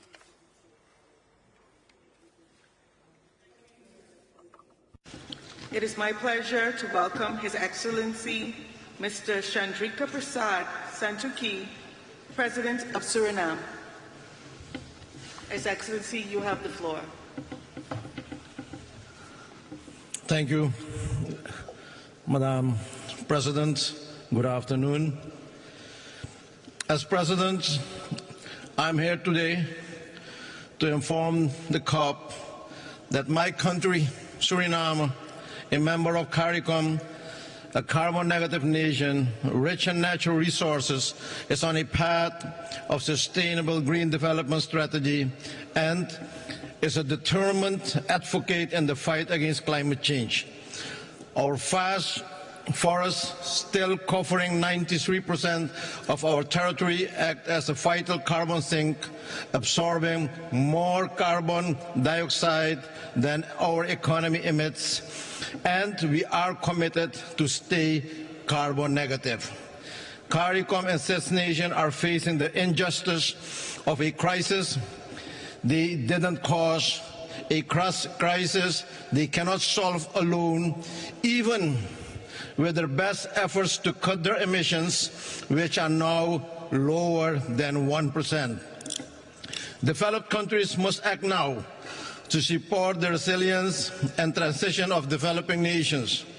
We as CARICOM leaders are committed to stay below 1.5 degrees this century as pledged, and we ask you all to do your part.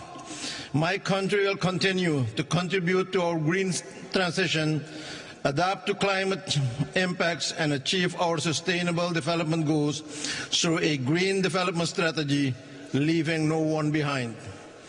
A balanced and responsible exploitation of the oil and gas sector after the announcement of the FID recently will be an integral part of this strategy. Suriname's strong commitment to environmental leadership is evident through our leading position in the Environmental Performance Index in Latin America and being the first country to develop internationally transferred mitigation outcomes ITMOs. Madam President, most CARICOM states lack the financial capacity and resources to recover from escalating climate impacts. Outdated GDP-based criteria keep concessional financing out of the reach of many of us, despite adoption of the multidimensional vulnerability index at the United Nations. Yet international financial institutions have not implemented it. CARICOM calls for a binding commitment to allocate at least 15% of climate finance to SITs instead of the unacceptable 1.5% SITs now receive. We call for easier, more tailored access to climate financing for SITs, including simplified applications, capacity building, direct funding, and affordable financing. Developed nations have a duty to support those less responsible and more vulnerable to climate change, requiring immediate action to correct this imbalance and climate injustice. The Loss and Damage Fund must be made functional and effective urgently. This must be fixed in 2025. Without significant increases in climate finance, SITs cannot adapt the climate impacts or achieve sustainable development. Inaction threatens their very existence. Finally, Mr. President, it is time to take bold action now to help SITs confront the urgent threat of climate change. I thank you, and may God bless you all. Thank you.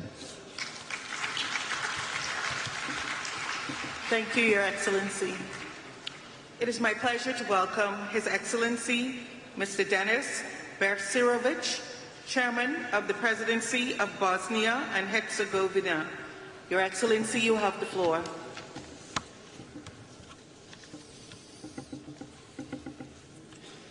Distinguished Madam President, ladies and gentlemen, first of all, let me thank to host Azerbaijan and United Nations for organizing this important conference. The state of our planet is alarming. Accelerated climate changes are the result of irresponsible human actions. By industrializing the earth, man endangered nature and thus endangered himself. The path our civilization is currently on is leading to catastrophe. One of the key problems today is the complete erosion of morale. We are witnessing that some big countries preach heaven but practice hell. Because of such policy, both people and nature are suffering. One of the biggest obstacles in the fight against the climate crisis is state egoism. Unfortunately, certain countries consider that this is not a critical issue for the current generation and choose to defer its resolution to future generations. This mindset is deeply wrong. The challenges are different for each of our countries, but the goal is the same. Let's be on the same side in the fight against the climate crisis. The growing climate crisis requires us to make changes in our value system. To mitigate the climate crisis, we need to focus, among other things, on more responsible policies that promote nature protection, improvement of green financing standards, strengthening climate diplomacy, educational programs that will encourage climate innovation, and empowering a new generation of climate leaders. Bosnia and Herzegovina is determined to contribute to the reduction of greenhouse gas emissions, achieve climate neutrality, carry out the energy transition, and to contribute to the implementation of the Paris Agreement on climate change. Bosnia and Herzegovina is actively working on the adoption of the Integrated National Energy and Climate Plan. The document outlines Bosnia and Herzegovina's strategic determination, direction in the process of decarbonization of the energy sector until 2030, with a clear vision to 2050. Finally, let's not forget, the earth does not belong to humans, but humans belong to the earth. Let's continue our fight against climate change. It is a fight for our future. Thank you for your attention. Thank you, Your Excellency. It is my pleasure to welcome His Excellency Nana Addo Danwa Kufu-Addo, President of Ghana. Your Excellency, you have the floor.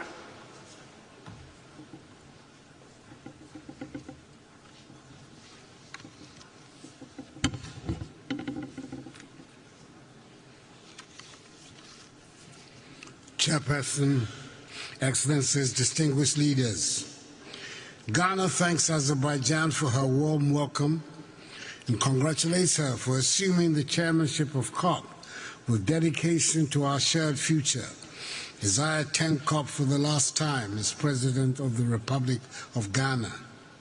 Today we gather not merely as leaders or policymakers, but as individuals bound by our love for our lands and future generations. We're here to declare we stand in solidarity for a green world. For Ghana, climate change is real and immediate, affecting our farmers, coastlines, and communities.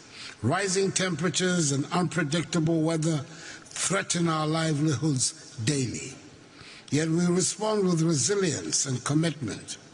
In 2021, Ghana submitted updated nationally determined contributions to the United Nations, encompassing 47 programs to mitigate and adapt to climate impacts. Our goal is to cut emissions by 64 million metric tons by 2030. Demanding investments between 10 and 15 billion United States dollars. Despite financial and technical hurdles, we're determined to meet the Paris Agreement's goals across agriculture, transport, forestry, energy, and other sectors. We have made strides. The Green Ghana project has planted 50 million trees, and forest restoration efforts have covered 721,000 hectares since 2017, when I came to office. 13 mitigation actions have cut annual greenhouse gas emissions by 43% since 2021. Ghana's national electric vehicle policy, backed by tax incentives, promotes sustainable mobility, and our energy transition framework steers us towards a green future. Through Article 6 of the Paris Agreement, Ghana has mobilized 800 million United States dollars by trading carbon credits with nations like Switzerland and Sweden. However, we cannot reach our climate goals alone. We call on our global partners to honor their commitments, ensuring accessible concessional financing for sustainable development in Africa without unsustainable debt. As a father and a grandfather, I question what we will leave behind. What world will we leave behind? Our children's future hinges on our decisions. That COP29 here in Azerbaijan mark a pivotal shift from dialogue to decisive action. Let us act boldly, showing future generations that we fought for them. Ghana stands united with the world for a green, resilient tomorrow. Madam Chair, thank you very much. Thank you, Your Excellency. It is my pleasure to welcome His Excellency Mr. Kurul Suk Akna, President of Mongolia. Your Excellency, you have the floor.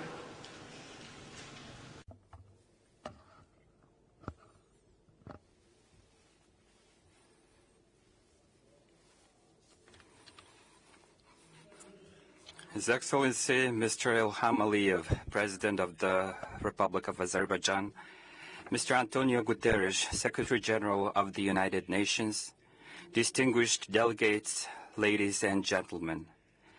At a time when climate change is accelerating due to both natural forces and human actions, adversely impacting on sustainable development, livelihood, and human well-being worldwide, we need to strengthen our political leadership, collective efforts, and activities. The United Nations continues to warn us that the chance to meet the commitments under the Paris Agreement is gradually diminishing. We must heed the words of the United Nations Secretary General Antonio Guterres, who emphasized it as a canyon littered with broken promises, broken lives, and broken records. All of this signifies a failure of leadership, a betrayal of the vulnerable, and a massive missed opportunity. Hence, today, humanity should unite for our common future with shared goals of treating the Mother Nature with utmost compassion and respect, rather than subjugating her.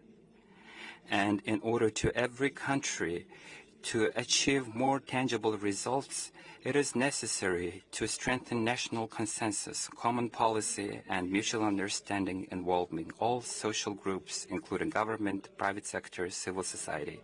If humankind does not take decisive actions to protect the Mother Earth, tackle the issues of climate change, land degradation, and biodiversity loss, the planet will find her own way to survive regardless of our presence.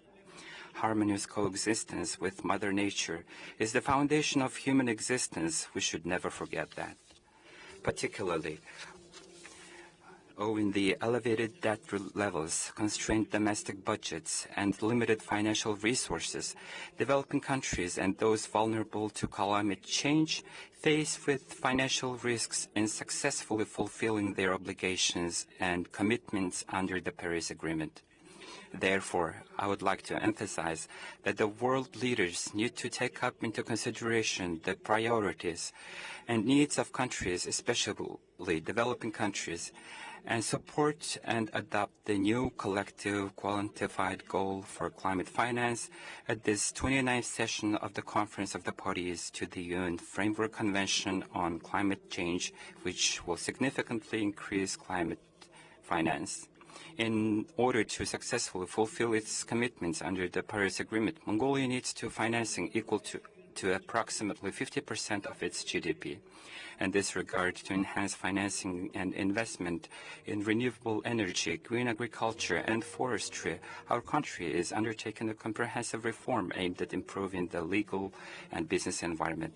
As such, within the framework of the Bill International Movement, Mongolia has expanded its international cooperation and investment while establishing a project finance for permanence for nature conservation called Eternal Mongolia. Mr. President, according to the study conducted by the UN movement, if the global community fails to meet its climate change mitigation goals by 2050, it may push up to 160 million more women and girls into poverty, and food insecurity may affect up to 240 million more women and girls. Therefore, Mongolia successfully hosted the World Women's Forum under the theme Towards Green Future in August this year and adopted the Ulaanbaatar Declaration Towards a Sustainable Future, calling the countries around the world to promote women's participation and leadership in the fight against climate change. Moreover, Mongolia is putting forward an initiative to establish a global coalition on sustainable rangelands and pastoralists for the future at a time when climate change is detrimental impact the country's worldwide traditional pastoralism. I'm confident that this initiative will contribute to the implementation of the resolution adopted by the UN Secretary General UNGA declaring the International Year of Cooperatives in 2025 and the International Year of Rangelands of Pastoralists in 2026, and as well as the preparation of the 17th UNCCD COP in Ulaanbaatar in 2026. May the eternal blue sky bless us, the humanity forever. May the world be at peace. I thank you very much for your attention.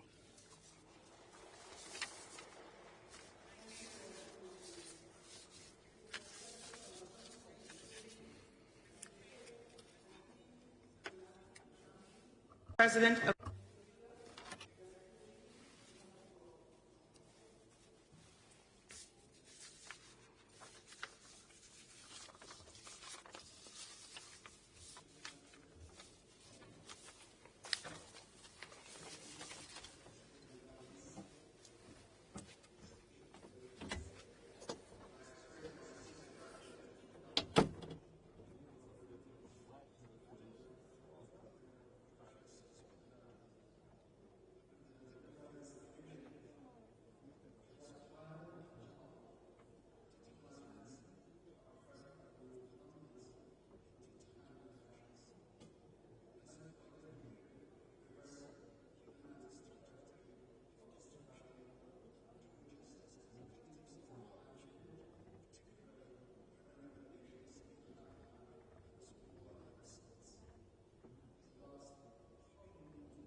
So it's essential for the Paris Agreement to be respected because this is the fundamental global convention for combating climate change. Indeed, climate change is a key priority for Sudan because it is vital to deal with it for our national development. Our country is facing aggression, whether it is from the rapid response militia, rebels, and all the consequences stemming therefrom such aggression. But these aggressions have an impact on people and on the environment. There are also non-sustainable practices which are the result of war, such as, for example, the felling of trees, an increase in pollution, as well as the destruction of infrastructure. All of that has an impact on us. Notwithstanding all of this, the government of Sudan has established a whole number of policies and plans to improve the efficiency of production and to depend less and less on fossil fuels. Ladies and gentlemen,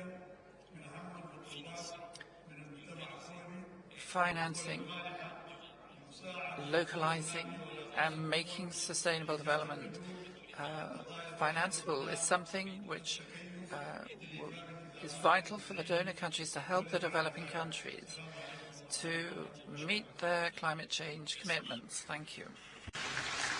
Thank you, Your Excellency. It is my pleasure to welcome Her Excellency Ms. Mia Sandu, President of the Republic of Moldova. Your Excellency, you have the floor.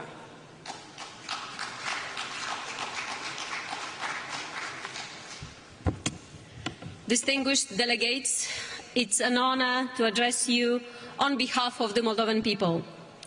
My deep gratitude goes to His Excellency President Aliyev and the government of Azerbaijan for hosting COP29 in Baku.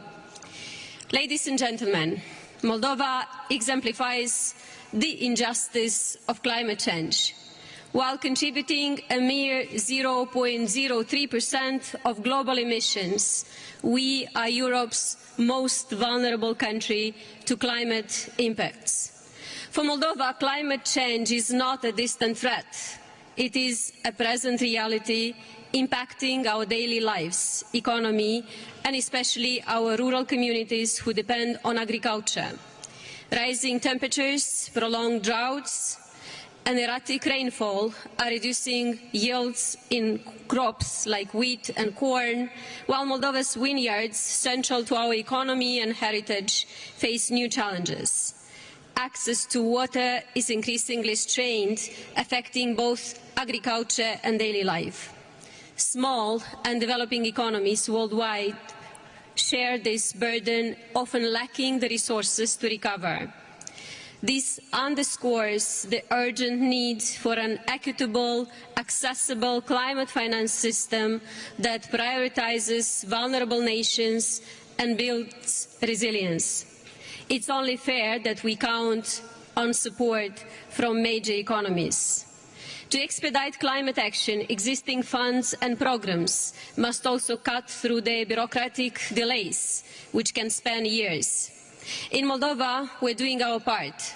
Despite multiple crises due to Russia's brutal war against Ukraine, which impacts our economy significantly, we launched a national afforestation program, an effort to expand forest cover by 5%, showing our commitment to a greener future.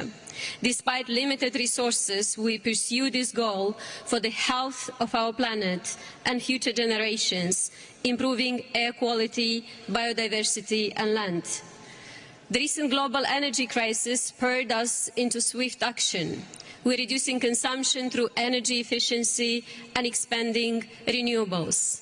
Yet, afforestation and decarbonization are costly, and with greater support, we could accelerate this existential work. Ladies and gentlemen, time is running out. Global warming won't wait until other crises are resolved.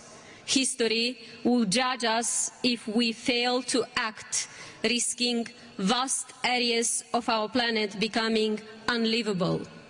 Our solidarity today will shape the Earth's future. Thank you. Thank you, Your Excellency. It is my pleasure to welcome His Excellency, Mr. Geraldo Ackerman, Vice President of Brazil. Your Excellency, you have the floor.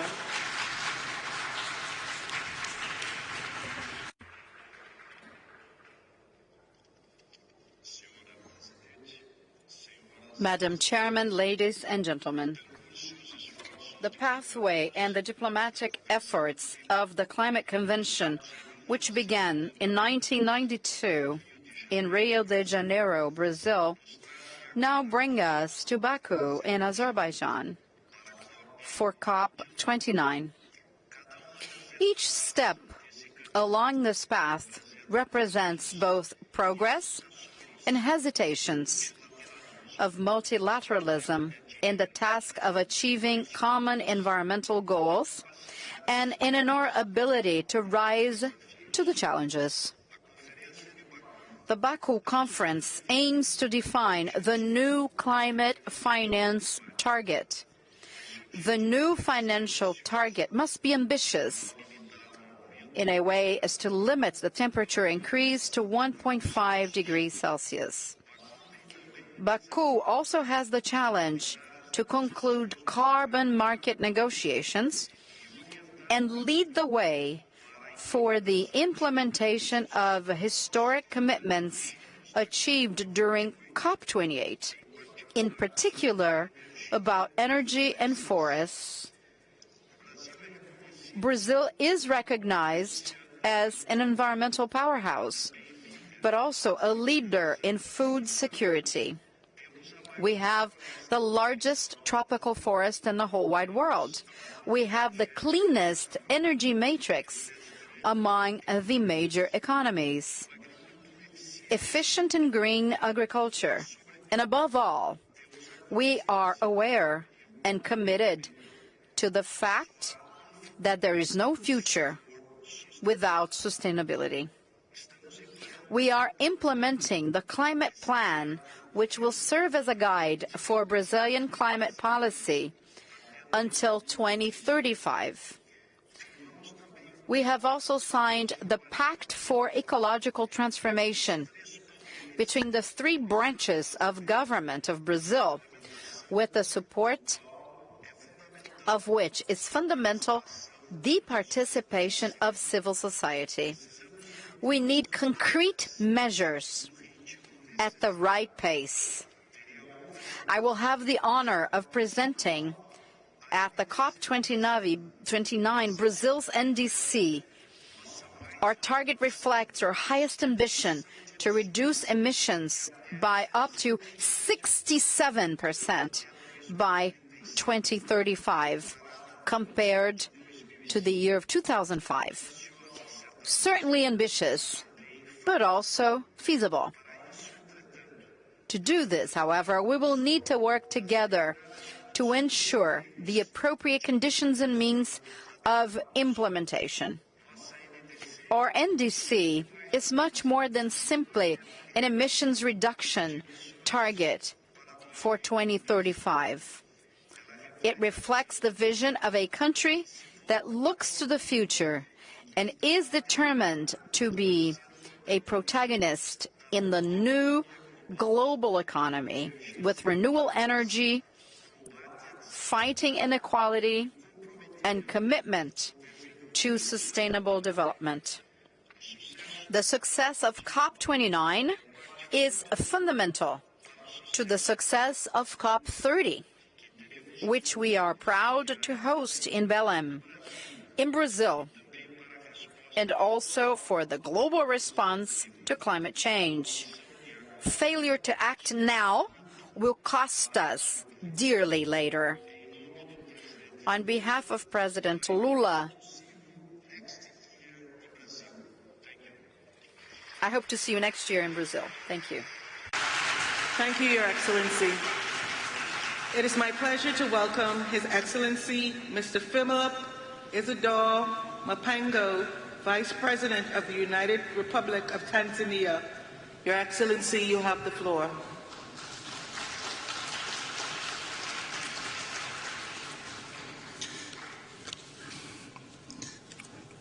Madam Chair, Excellencies, distinguished delegates, here we are yet for another COP, dubbed as a Finance COP, where we need to work together in solidarity for a green world.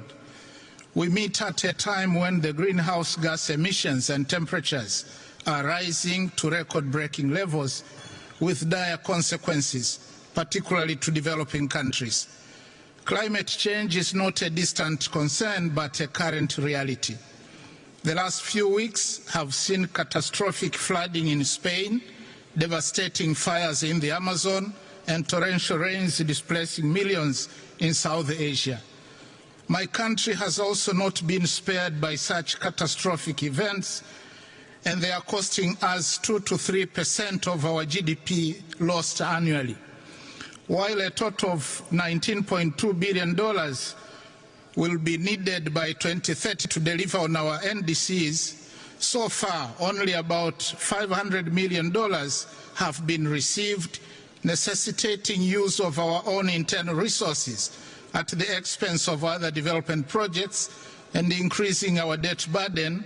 And this scenario is now the order of the day across Africa. And this is obviously inappropriate and unethical for adaptation, loss, damage, and for Africa that never caused this problem. Since Copenhagen, the promise of real finance has been elusive. The finance COP, therefore, must move from empty rhetoric and come up with bold decisions that address the financing needs of countries corresponding to the urgency of the climate crisis. We look forward to a fit-for-purpose new collective quantified goal to replace the $100 billion goal agreed in 2009.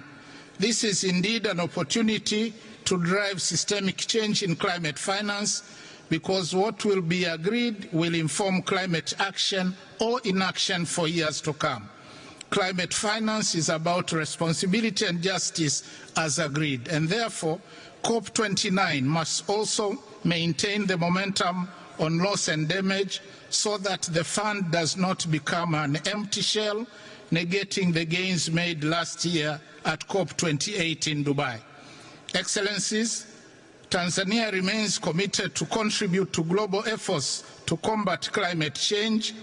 We are using own resources on projects that foster development and those that supply clean energy, environmentally friendly transportation systems, improved early warning systems, and waste management. In addition, Tanzania has a total area of 48.1 million hectares of forest reserves, with an estimated carbon storage potential equivalent to 2% of the world's total carbon. Also, Tanzania has territorial sea area covering 64,500 square kilometers, which provide a big potential for blue economy. We are committed to continue conserving these critical marine and forest ecosystems. Indeed, we are already acting in solidarity for a green world, even with our own meager resources. Yet the challenge we are facing is that carbon markets are not yet fully defined, and thus denying our countries the payments they deserve. There is lack of information and capacity to participate gainfully in carbon markets. To conclude, let me emphasize that we cannot talk about a just transition without focusing on clean cooking. That matters greatly to the majority of Africans. About 900 million people in Africa still cook using biomass fuels, resulting into deforestation, loss of carbon sinks, and deaths due to smoke-related diseases. For this reason, my president, Dr. Samia Suluhu Hassan, decided to champion clean cooking on the African continent, and we call on COP29 to take up clean cooking as one of the priority areas under just transition and mitigation finance discussions. As a show of leadership, Tanzania is implementing the clean cooking strategy to ensure the availability of clean, safe and affordable cooking energy to about 80% of households by 2034, and has launched a Pan-African Women Clean Cooking Support Program that requires financial support of about $4 billion annually by 2030 to transform the continent with clean cooking solutions. Madam Chair, thank you. Thank you, Your Excellency. It is my pleasure to welcome His Excellency Mr. Temimoko Mailet Kone, Vice President of Côte d'Ivoire. Your Excellency, you have the floor.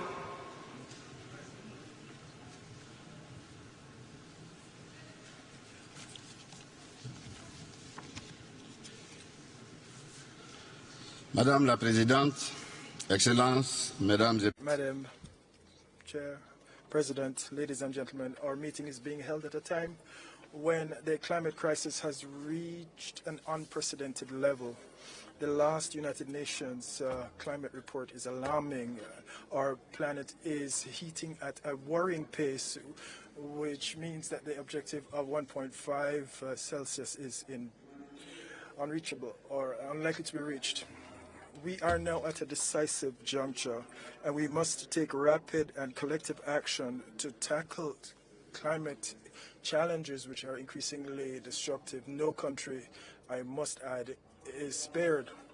In Côte d'Ivoire, we have taken bold initiatives, and without them, we could have a 13% drop in our GDP by 2050, and almost 2 million of our peoples would dip into poverty. It is clear that the economic, social, and health consequences are inevitable if we stand without doing anything. And it's for this reason that our President Alassane Ouattara has led strong measures that confirm our commitment to the Paris Agreement. This year, we concluded with the IMF a facility for sustainability and resilience, and along with other partners, we have, including the World Bank, we have been looking into more innovative financing measures. We have also strengthened governance, and we have set up a National Commission for Climate Change and a Carbon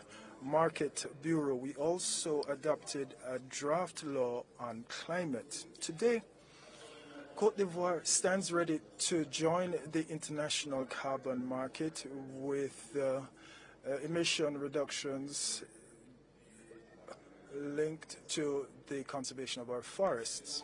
Your Excellencies, ladies and gentlemen, we must face the facts. Climate disasters, as well as the rapid biodiversity loss, are threatening our common future. Given the gravity of this situation, Côte d'Ivoire calls for us to stand by our COP28 commitments and previous conferences as well, especially our pledge to fund the Loss and Damage Fund and to mobilize resources from Africa, mobilized by developed countries for Africa to tackle climate change. But beyond that, the major economies must drastically reduce their greenhouse gas emissions to facilitate access to climate technology and to accelerate the energy transition. Countries with strategic natural resources must have enough resources to facilitate their energy transition without going into further debt. Ladies and gentlemen, this conference must more than ever meet the expectations of the people across the world, and to this end it is a pressing need on developed countries to take climate action. We must come up with they must have a more ambitious program for developing countries, and they must take into account the legitimate and specific needs of the more vulnerable regions.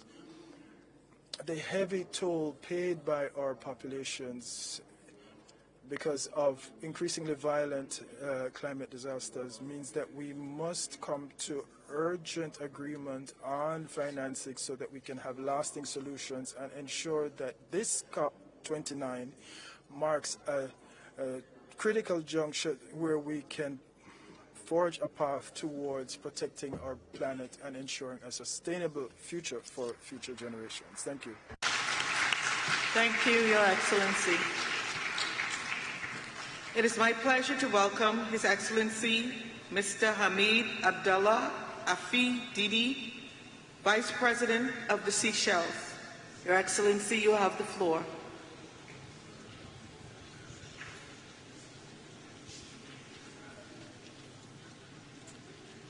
Thank you, Madam President, distinguished delegates, ladies and gentlemen. It's a great privilege to stand in front of you and to present the position of Seychelles. Tiny group of islands of only 100,000 people, 115 islands. Most people live on about 3.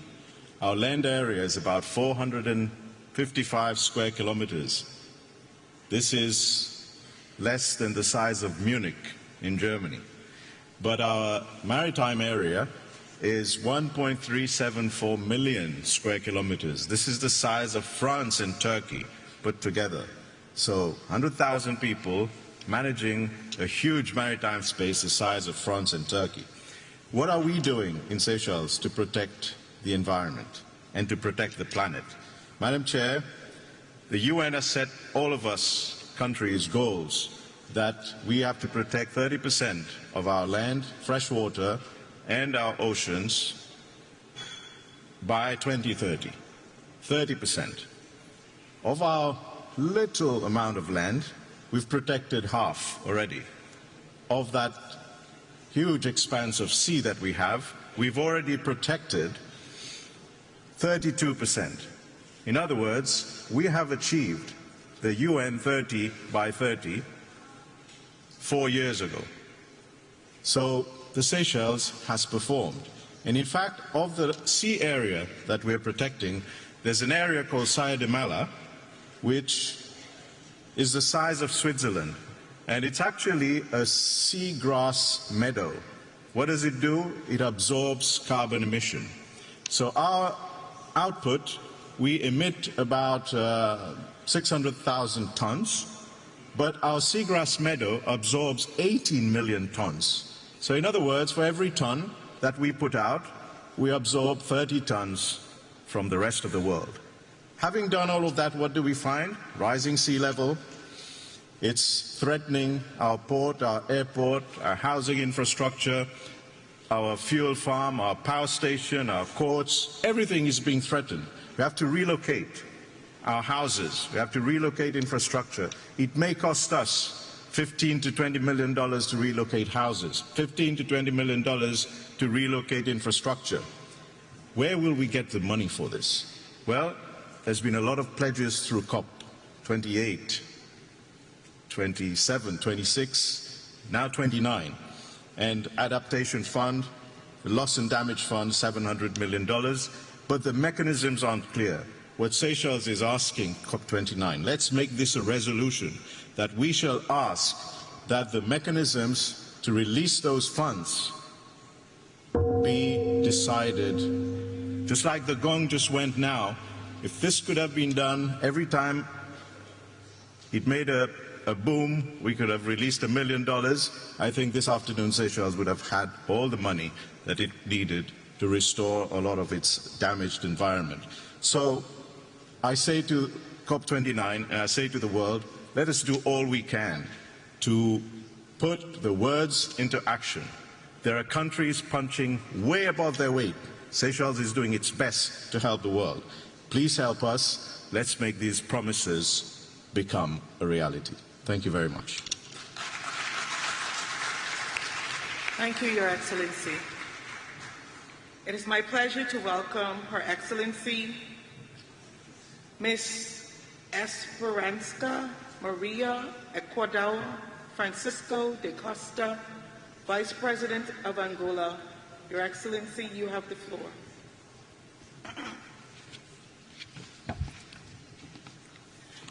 Thank you. Your Excellencies, heads of state and government, ladies and gentlemen, it is with the highest honor that I address the distinguished delegations present at this, the 29th Conference of the Parties to the United Nations Framework Convention on Climate Change.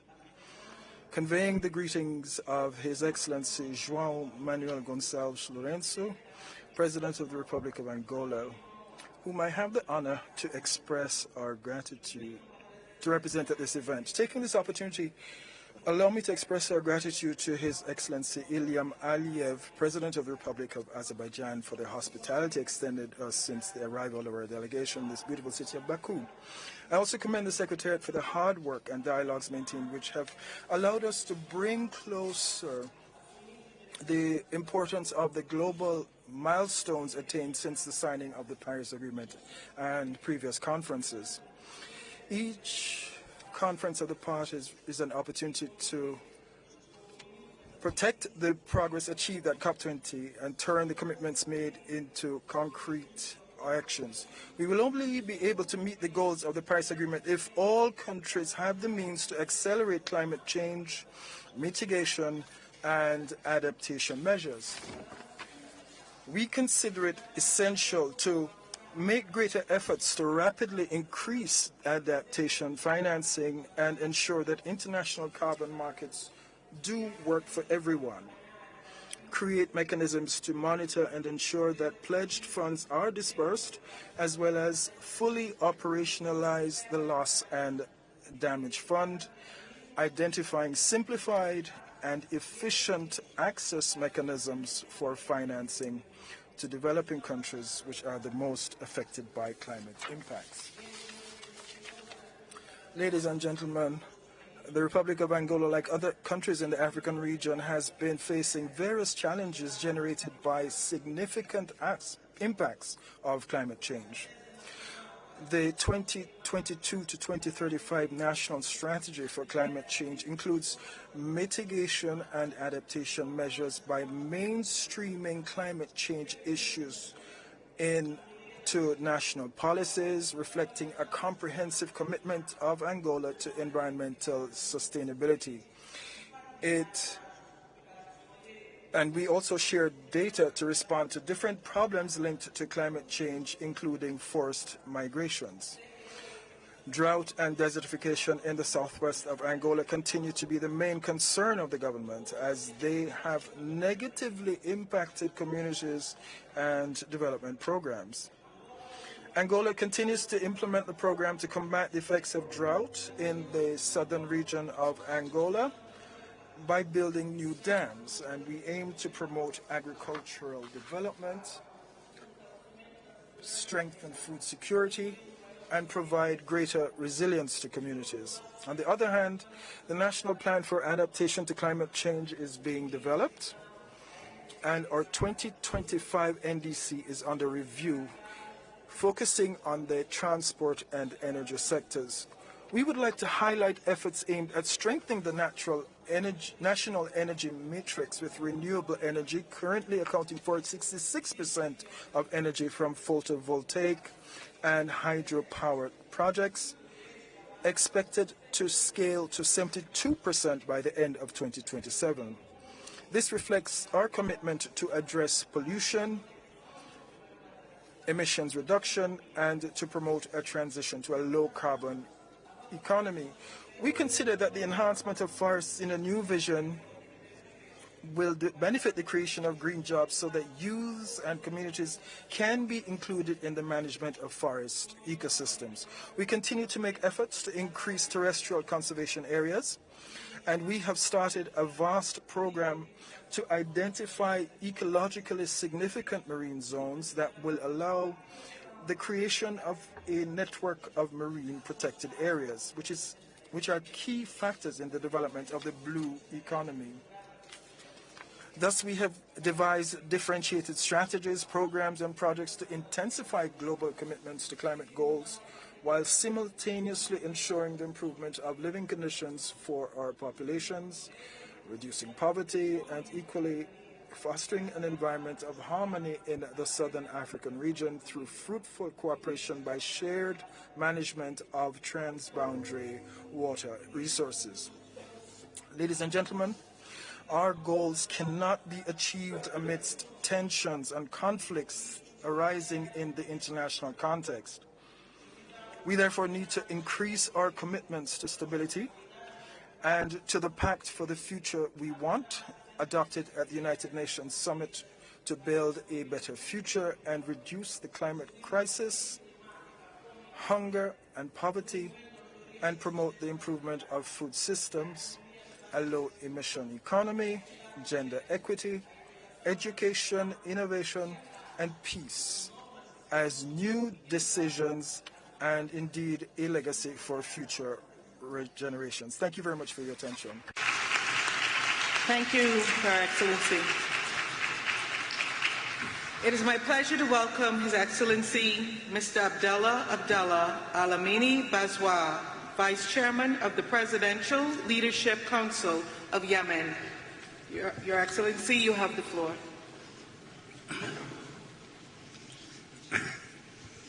فخامة الرئيس إلهام علييف رئيس جمهورية أذربيجان.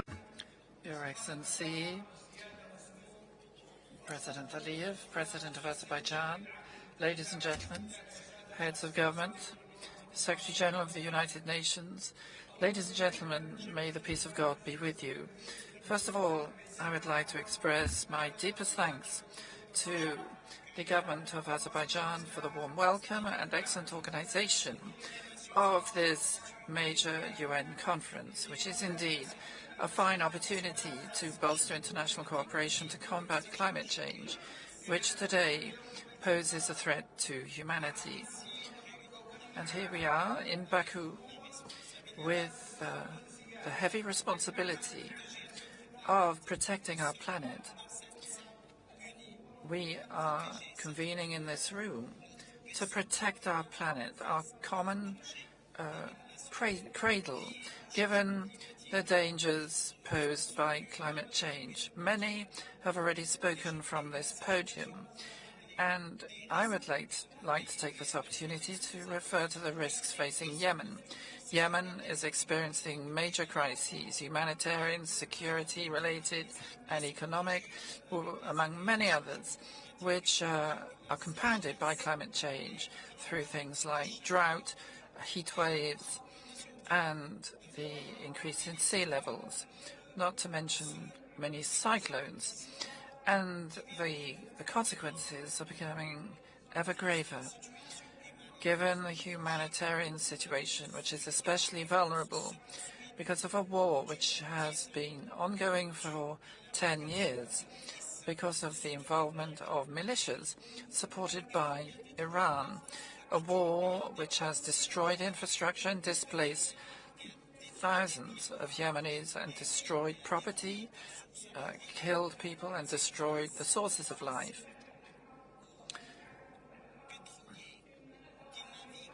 And there are constant threats to oil tankers sailing in the Red Sea. It's a war which undermines our efforts, which should, in principle, be geared to mitigating the consequences of climate change. A war which has driven many thousands into exile. Ladies and gentlemen, the Yemeni government today is standing up to these challenges with all its strength and all its resources to honor its commitments to protect the lives and dignity of Yemeni citizens in the face of terrorist groups and their followers. Our government is resolved to opt for a trailblazing strategic policy to combat climate change and to incorporate this in a comprehensive strategy, relying on capacity building and more sustainable policies, which will allow us better to deal with the need to mitigate climate change while bolstering the resilience of local communities vis-à-vis disasters, especially in the coastal areas. This is based on our sincere belief that investing to combat climate change can only strengthen peace and stability. And in conclusion, on behalf of the people of Yemen, I would like to salute Saudi Arabia and the UAE, fraternal countries who have invested hugely in our capacity to deal with climate change. And we expect similar from the international community. Madam Chair, protecting our planet and making every effort to this end must mean vanquishing war and putting an end to war. First and foremost, the Israeli aggression against Gaza, which must be brought to an end because it's a crime against life. And we restate our solidarity with all countries fighting for their freedom and justice, first and foremost, the Palestinian people who've been so patient and resolute in seeking their dignity and sovereign independence. And we support the conclusions yesterday of the Riyadh summit of the Arab League and the International Islamic Conference organization. It is vital to protect planet Earth. It's a collective responsibility which requires better cooperation from all of us to tackle these challenges. It doesn't mean investing in the present, it means investing in the future as well. And from this COP, we aspire to the taking of decisions which may create a transition to a better future and a more stable and prosperous future. Welcome His Excellency Mr. Michael Bismuth Usi, Vice President of Malawi. Your Excellency, you have the floor.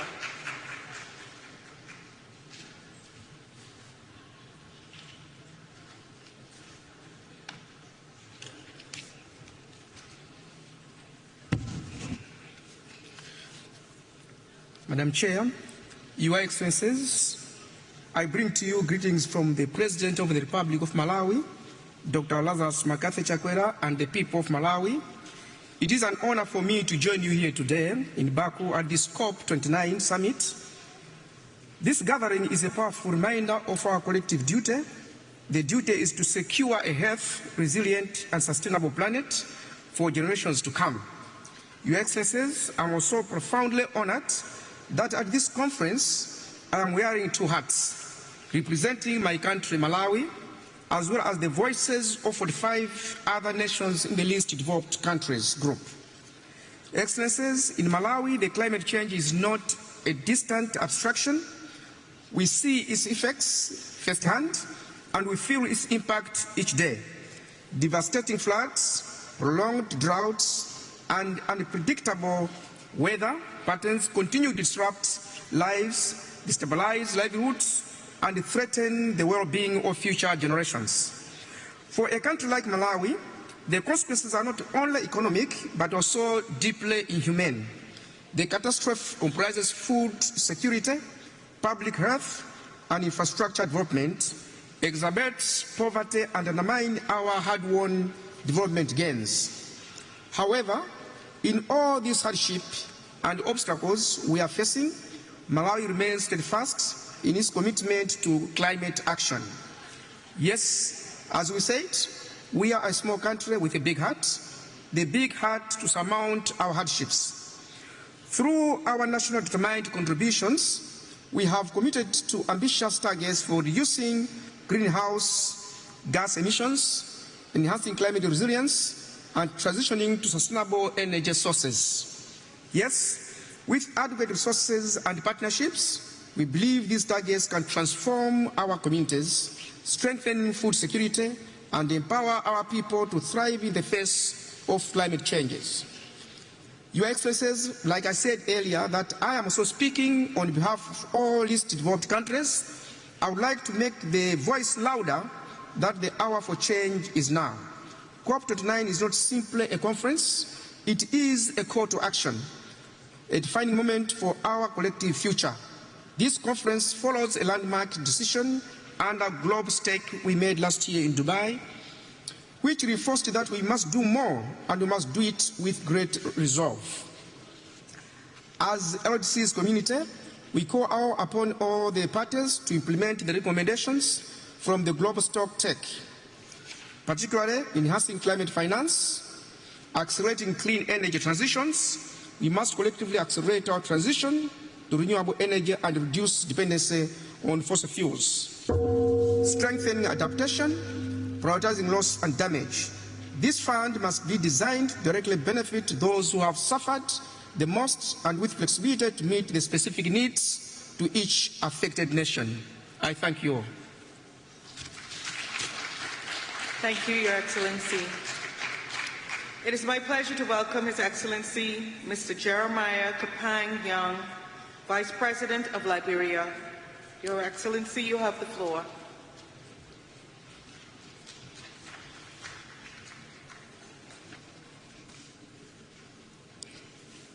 Madam President, Excellency, distinguished ladies and gentlemen, Liberia congratulates the government and people of Azerbaijan for assuming the presidency of COP29 and the warm hospitality accorded us. I bring you greetings from Excellency Joseph Yuma Boakai, Senior President of the Republic of Liberia. Madam President, Excellency, we have gathered here in Baku to deliberate on issues of climate change and global challenges that continue to undermine national development. This year, we witnessed most of our lowlands being flooded, giving rise to loss of lives, destruction of property, and displacement of people. This is why COP29 must set the basis for loss and damage fund. We need a simple but accountable process that avoids unnecessary bureaucracy. Liberia calls for a stronger cooperative action and decision on Article 6.2, 6.4, and 6.8 at COP29, consistent with the African Group position in operationalizing carbon market and non-carbon credit mechanism. In 2021, Liberia formulated an ambitious second-generation nationally determined contribution committed to reduce greenhouse gas by 64% based on adequate financing. Excellency, I am pleased to inform this summit that Liberia will further increase her climate ambition during the formulation of the country's third-generation NDC, taking into consideration biodiversity protection, including the conservation of mangroves, freshwater ecosystem service, child rights, human mobility, and others. This means the issue of climate finance will be an integral part of the country's third-generation NDC. Therefore, I call on developed countries to increase their contribution in fulfilling the new collective quantified goal on climate financing. Madam President, Excellency, Liberia has established a national climate laboratory at the University of Liberia. This learning center is intended to build the human resource of the country in addressing climate challenges at the national level. To conclude, humanity has faced numerous problems in the past, but it is collective efforts that have kept us going. This is our time. If we hold together and speak with one voice, holding each other accountable in a fair and equitable manner, we will fight the nightmare of climate change and global warming, and we will succeed. I thank you. Thank you, Your Excellency. It is my pleasure to welcome His Excellency Mr. Prosper Bazumam Banza, Vice President of Burundi. Your Excellency, you have the floor.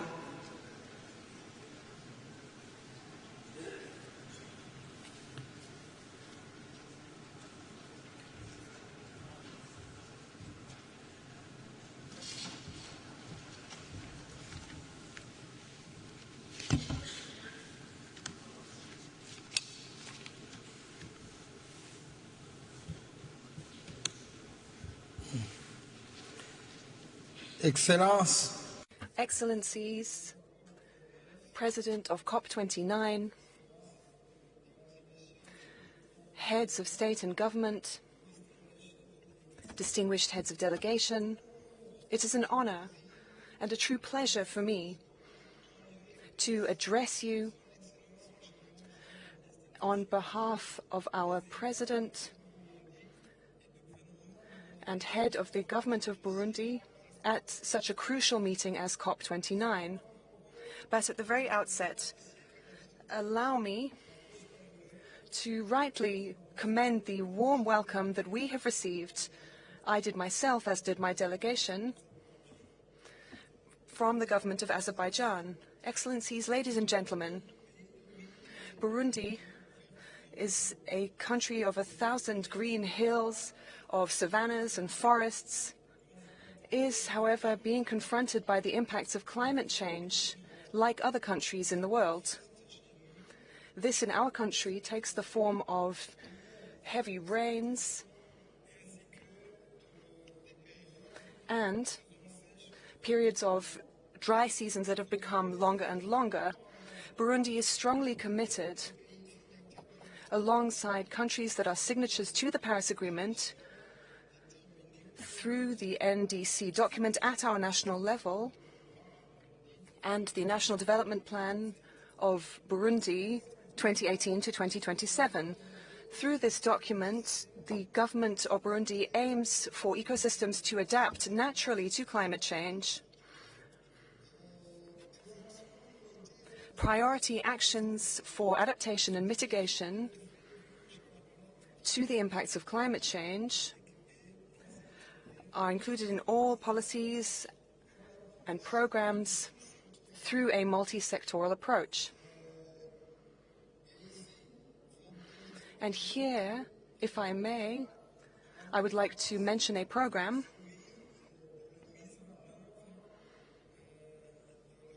the implementation of reforestation throughout the country. This is a vast national program of tree planting, and in French this is called, in Burundi, a greener country. To ensure better operationalization and effectiveness of this program, planning and monitoring tools have been developed. In addition, far-reaching environmental programs have been integrated into teaching programs, into curricula, that is, in all levels of education, from primary to tertiary.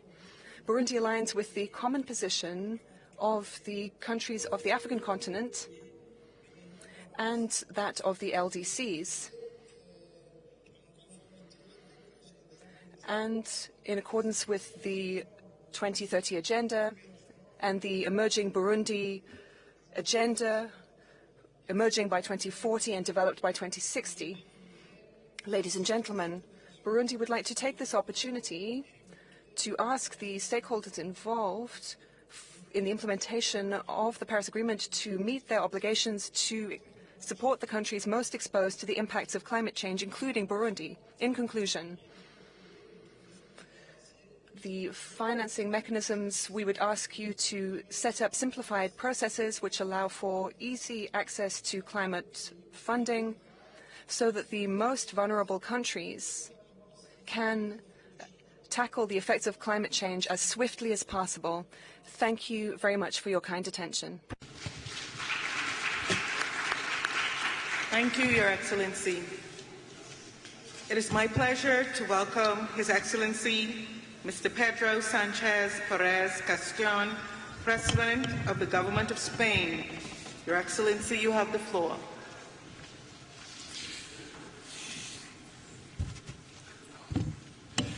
Excellencias.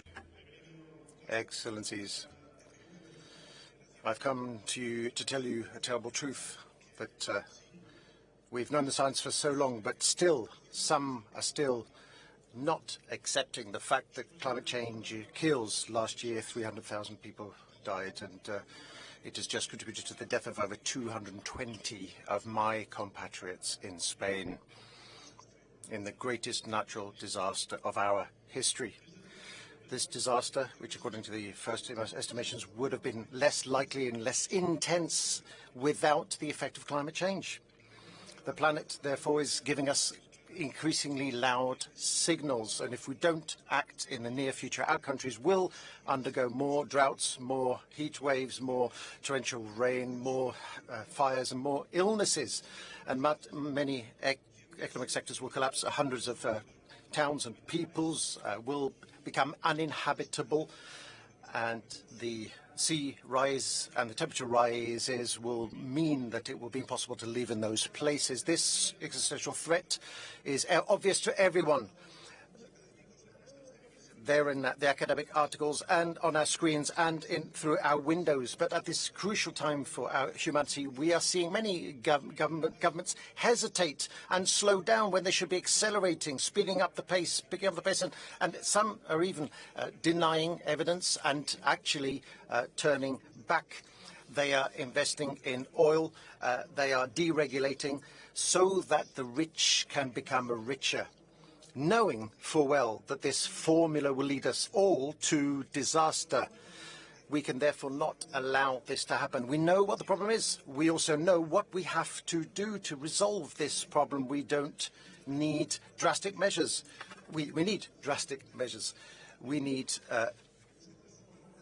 to transform. We need to change the way in which we create wealth and our relationship with the planet. We need to innovate. We need to undergo decarbonization. We need to develop more material and processes, and we need to adapt our towns and our infrastructure and adapt ourselves to new realities, climate realities. So it's not all about giving up growth, but growing more responsibly. It won't be easy, but it's possible, because evidence tells us that in my country, Spain, this is what we are doing over the last few years. We've undergone an ecological transition. We have brought about modernization. We've reduced by 40% our emissions and our consumption of natural resources. And at the same time, we have been the economy of the OECD, which has most grown in the last few years, and we can grow equitably and respect the planet. So don't listen to those who say that the transition is incompatible with the well-being of nations, or that it is bad for the middle classes and the lower classes, the working classes rather.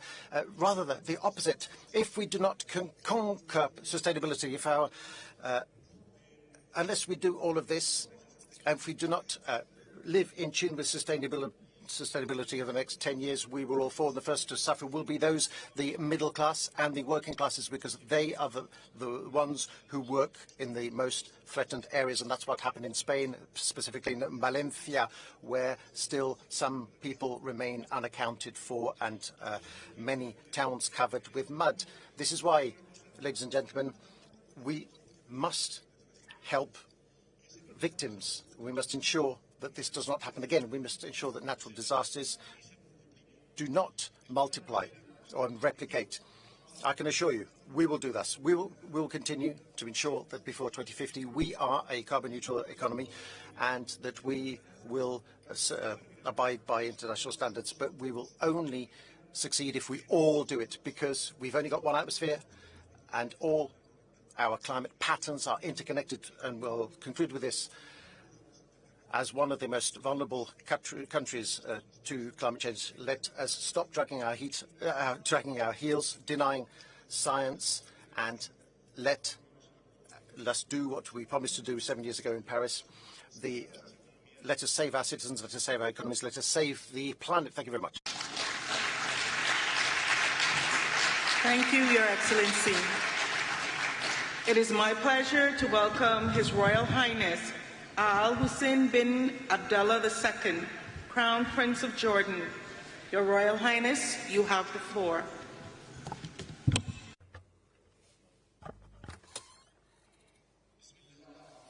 In the name of Allah, the most gracious, the most merciful. President Ilham Aliyev and the people and government of Azerbaijan for hosting this important summit. We have gathered here under the banner of solidarity, the family of nations joining as one to protect the planet we share. We all know that without common action, we are destined to fall short. Yet, we meet at a moment when faith in our ability to stand together is broken. When global norms, including the UN Charter and the Geneva Conventions, are being flouted with impunity.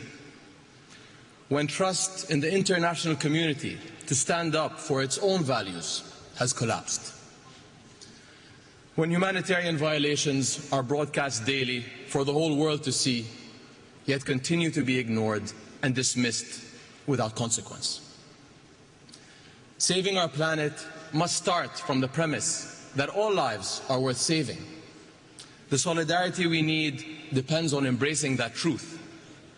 Yet, over the past 13 months, the world has stood by as thousands of Palestinians have been killed in Gaza, the majority women and children. How can we work together for our shared future when some are deemed unworthy of one? The ongoing violence in my region undermines peace and security beyond its borders. In the end, this will benefit no one.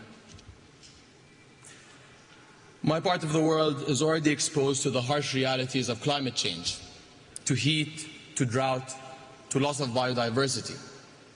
The war is compounding environmental challenges for Gaza and beyond. A recent United Nations Environment Programme study highlighted contamination of land, water and air. Sewage and waste management systems have been destroyed. Entire communities are now graveyards of debris. Another study found that rebuilding Gaza will result in total emissions higher than the annual emissions of more than 135 countries. An inclusive, just approach to the climate challenge requires that we address the links between climate, peace and security. Nowhere is this clearer than among global refugee communities and their hosts, who are some of the most vulnerable to climate change. During COP29, His Majesty King Abdullah II launched the Global Climate Refugee Nexus Initiative. 58 countries have signed on to date, and we invite others to join.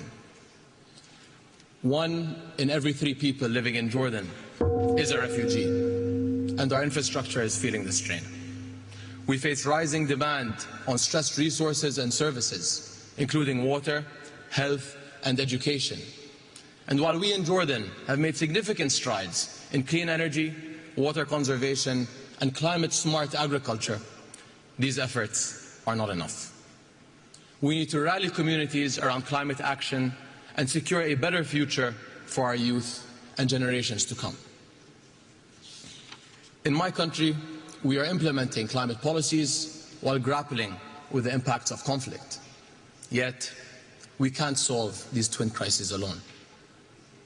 As our summit works towards a new collective quantified goal, we must prioritize refugee hosting countries, especially those in climate hotspots, and ensure that global climate financing mechanisms uphold accountability and transparency for all.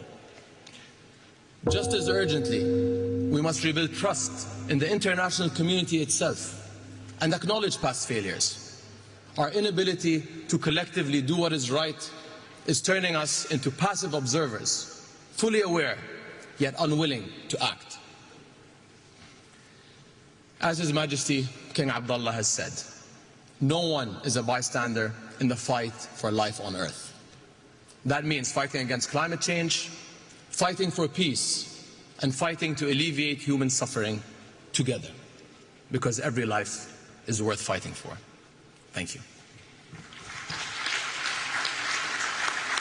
Thank you, Your Excellency. It is my pleasure to welcome Her Excellency Ms. Mia Amor-Mortley, Prime Minister of Barbados. Your Excellency, you have the floor. Thank you very much, Your Excellencies. It is fitting that this 29th COP should take place here in this beautiful city of Baku, standing as it does the sentinel between East and West doorway, between the global North and the global South, a bridge between the ancient, the modern, and indeed the future, with the majestic Caucasus Mountains behind us, reminding us of the heights that we must now scale in order to be successful in this process. We are in the midst of a climate crisis.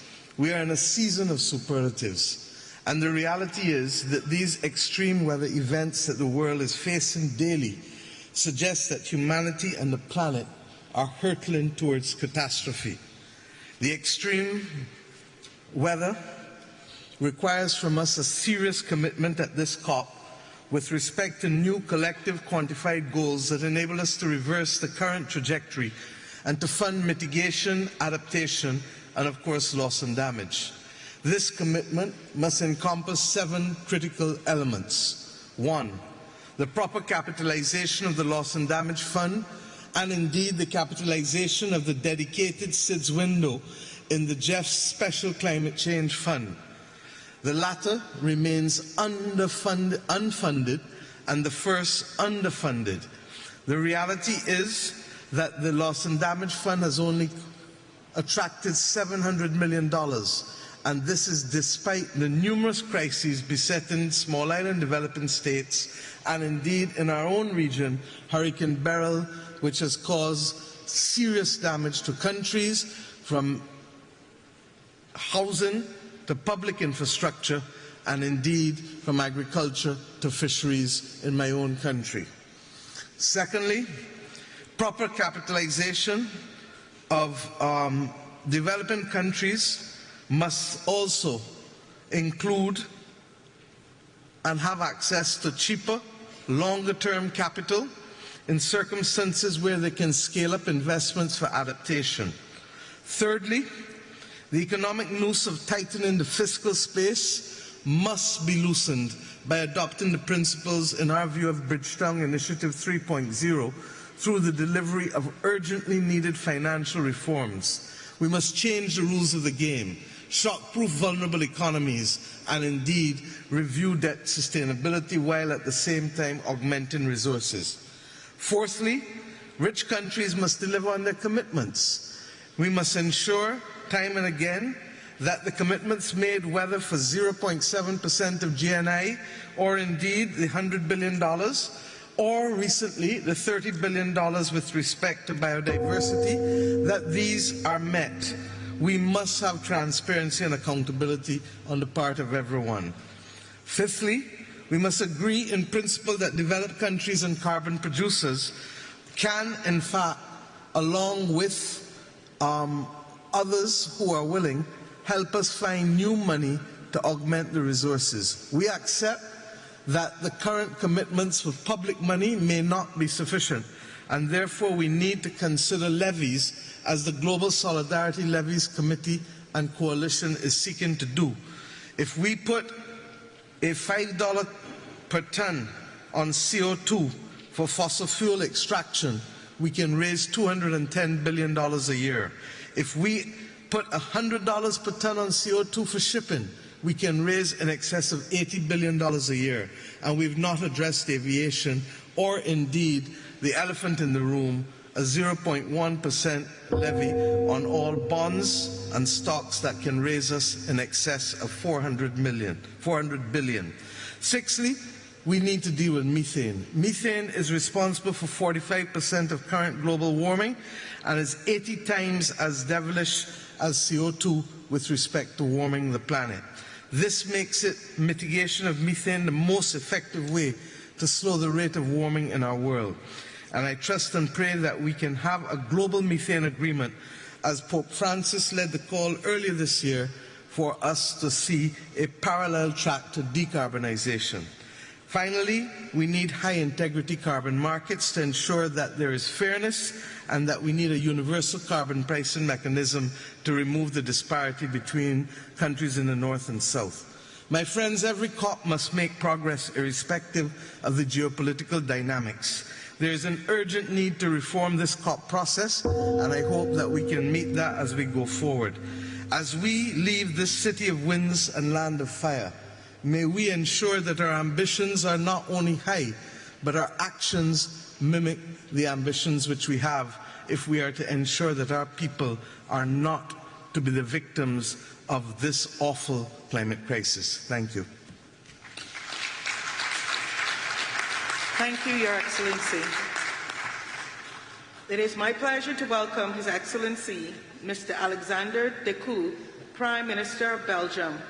Your Excellency, you have the floor.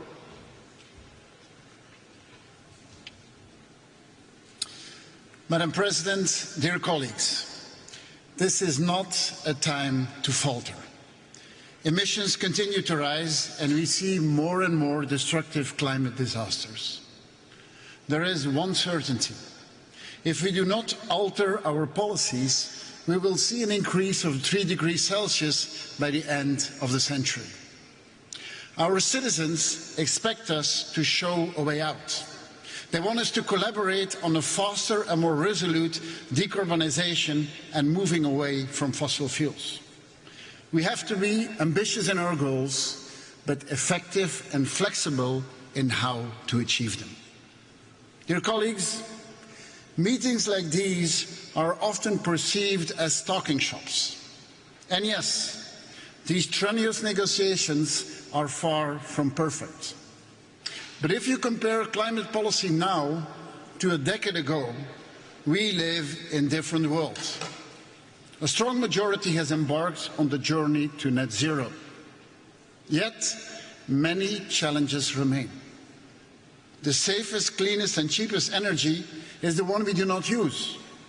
We must do more on energy efficiency. It's a win-win. Investment in clean energy is increasing everywhere, but least developed countries are missing out. We are seeing massive amounts of renewable capacity being added to our grids, but interconnectivity and storage capacity have not followed the pace. In this climate challenge, there is no one silver bullet.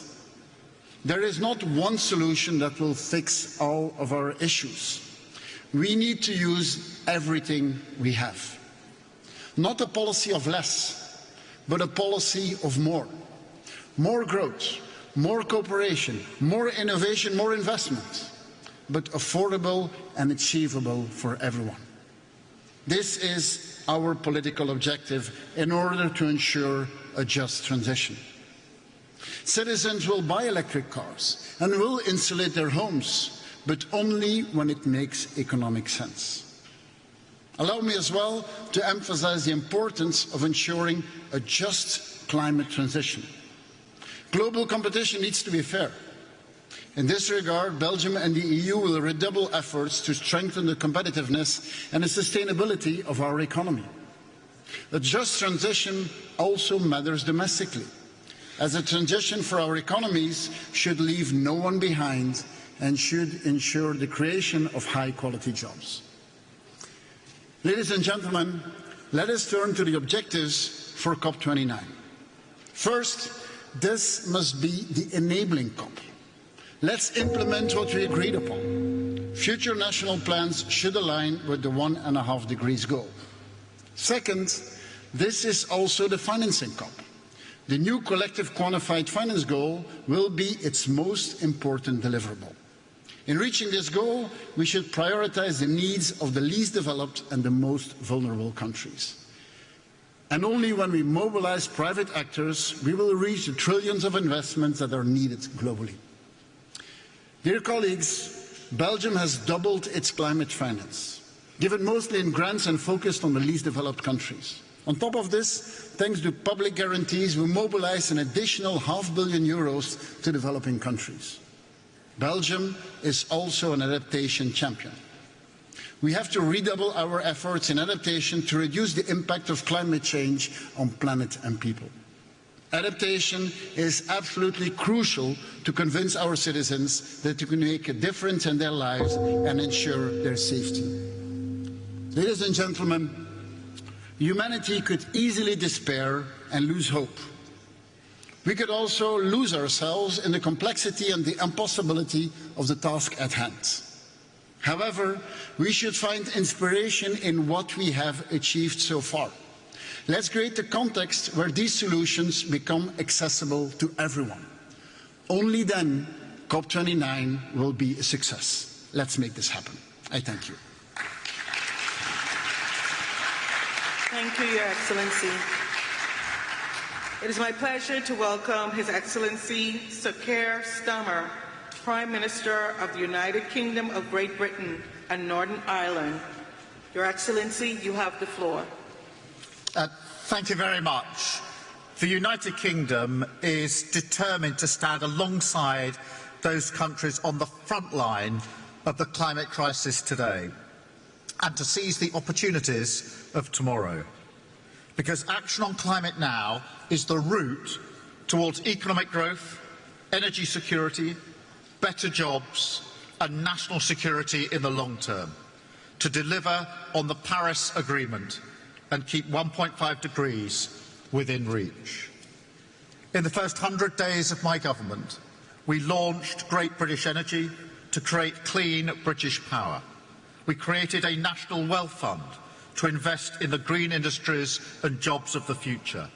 We scrapped the ban on onshore wind, committed to no new North Sea oil and gas licences, and closed the UK's final coal power plant at the end of September, becoming the first G7 economy to phase out coal power, in line with the international agreement at COP29 to transition from fossil fuels, and the UK's ambitious goal to be the first major economy to deliver clean power by 2030. Today I can confirm, 3 months ahead of the deadline, the UK's 2035 international target, our nationally determined contribution to reduce all greenhouse gas emissions by at least 81% on 1990 levels, aligned with 1.5 degrees. And we urge all parties to come forward with ambitious targets of their own, as we all agreed at the last COP. We will work in partnership to support other countries to develop their own commitments and transition through our forthcoming Global Clean Power Alliance. And finance will be its first focus. We will honour the commitment made by the previous government to provide £11.6 billion of climate finance between April 2021 and March 2026. But we must use public finance as a multiplier to unlock much more private investment and reform our international financial institutions. Today we launched the new CIF capital market mechanism listed on the London Stock Exchange, with the potential to mobilise up to $75 billion in additional climate capital for developing countries over the next decade, putting the UK's role as a global financial centre at the service of driving the green finance and green energy transitions. Climate action is at the heart of this government's mission for the protection and prosperity of Britain and the world, writ large across our domestic and international priorities. We are taking the urgent action needed to protect our planet and its people. Thank you very much. Thank you, Your Excellency. It is my pleasure to welcome His Excellency Mr. Viktor Orbán, Prime Minister of Hungary. Your Excellency, you have the floor.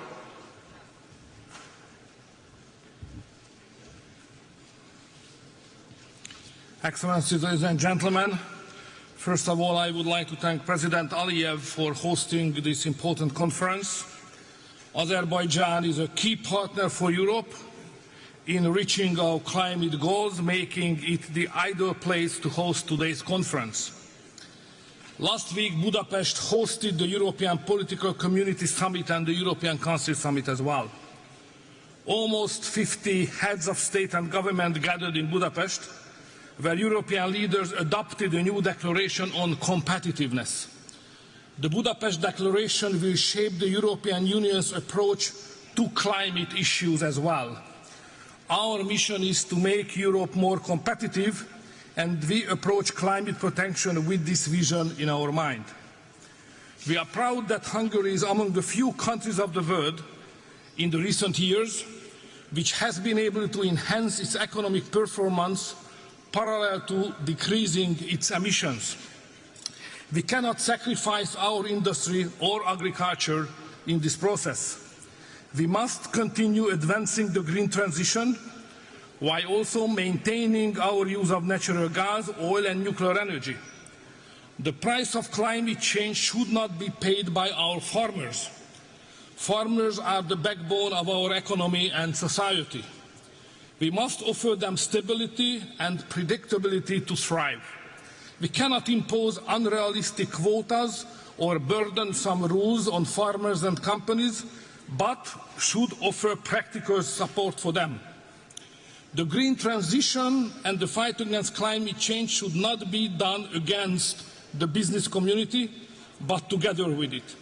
We need clear financial guarantees and significant investment. Large corporations must contribute their fair share to climate protection. Our climate policy should be guided by careful consideration and common sense, not by ideology, alarmism or panic. Each should align with the opinion and interest of European citizens. In Hungary, we are also positioning ourselves to be a significant player in electric vehicle development and electricity storage. We continue to invest into our already robust nuclear industry, increasing its share to 70% when it comes to supplying our all electric demand. And geographically, we play a key role in energy transit between East and West. Hungary stands out in Europe with the lowest utility cost for citizens, while also achieving one of the highest rates of green energy expansion over the past several years. We are a leader in economically sustainable climate protection, ranking fourth among EU countries for reducing carbon emissions per unit of energy produced. Looking ahead, we have set even more ambitious goals by 2030. We aim not just for a 40% reduction in greenhouse emission, but for 50%. I firmly believe that by working together, we can balance ambition with pragmatism, establishing Europe as a global leader in climate action, with compromising the prosperity of our industries and agriculture. Thank you very much for your attention.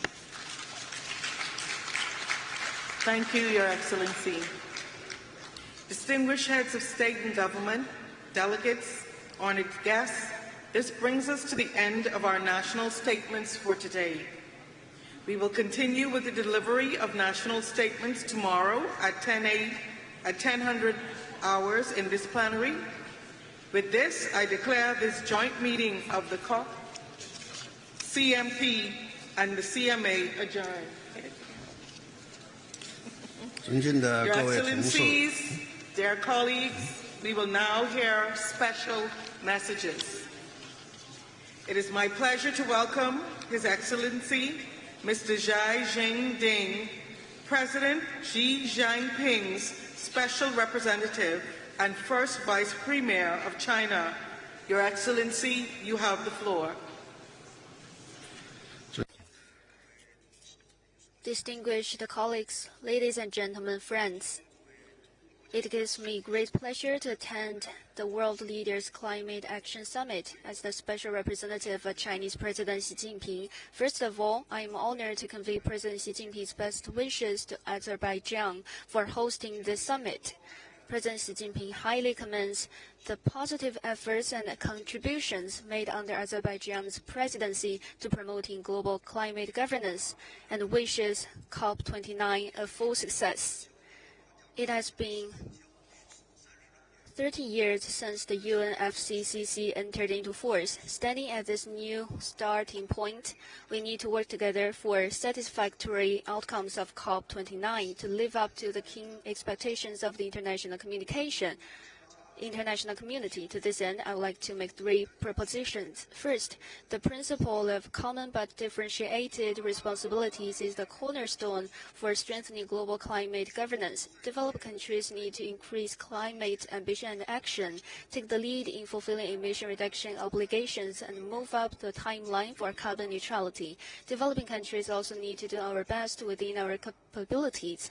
The Chinese side will submit its 2035 nationally determined contributions that are economy-wide and cover all greenhouse gases, and strive to achieve carbon neutrality before 2060.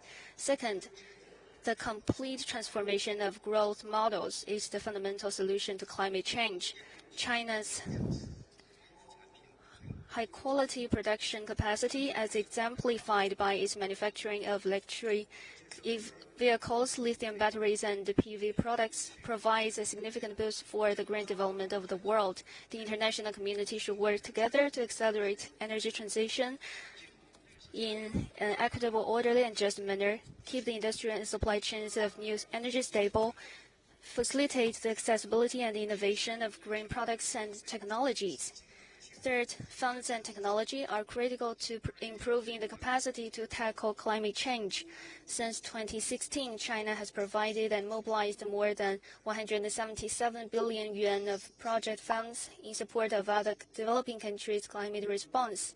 We call on developed countries to increase financial support and technology transfer for developing countries and expect more ambitious funding targets to be set at COP29 so that confidence and guarantees can be provided for a global climate response in the next stage. China will work with all parties to uphold the vision of building a community with a shared future for mankind and jointly build a clean and beautiful world. Thank you. Thank you, Your Excellency. It is my pleasure to welcome Mr. Hashim Sumitro Dijojo Hadikusumo, Special Envoy to the President of Indonesia. You have the floor.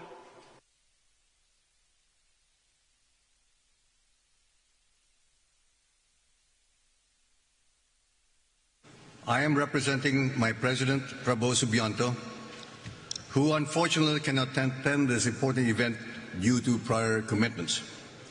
He promises to enhance Indonesia's climate action and continue the policies set out by his predecessors. President Prabowo envisions economic growth beyond 8% per year and ensures green, resilient, and inclusive development for all of our people. This vision determines our ambition to reduce greenhouse gas emissions towards net zero by 2060 or sooner, and avoiding 1 billion tons of carbon dioxide emissions. We are shifting from fossil fuel-based to renewable-based development with 75% of additional power generation capacity. 70,000 kilometers of smart transmission lines will be constructed to transmit energy across Indonesia's main and most populous islands. Indonesia will also develop a green smart grid, adding 42 gigawatts of wind and solar power, tripling energy capacity totaling 75 gigawatts. Affordable clean energy will be provided to accelerate growth, create more jobs, ensure food security, and alleviate poverty for the people's prosperity, while balancing growth with environmental sustainability. We will commence to reforest more than 12 million hectares of severely degraded forests over time, revitalize degraded land to increase food production, protect our oceans for a prosperous blue economy, and empower our local communities for climate resilience and quality green jobs. Our efforts require three enablers: a comprehensive green growth policy framework, which we are finalizing, massive investments of $235 billion, and international collaboration. We need to mobilize global resources in terms of technology, finance, and investment, forming a united front to combat global warming and reclaim humankind's right to survive. Indonesia is indeed blessed with extensive saline aquifers, which offer nearly 500 gigatons of carbon capture and storage capacity. Several multinational companies have expressed high interest in such multi-billion-dollar projects. We further commit to developing a robust carbon market, starting with optimizing Indonesia's 557 million tons of verified carbon credits. We must work together to provide a better future for next generations. Thank you very much. Thank you. Your Excellencies, dear colleagues, I wish you a good evening. The high-level segment will resume tomorrow.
11 de la mañana estamos.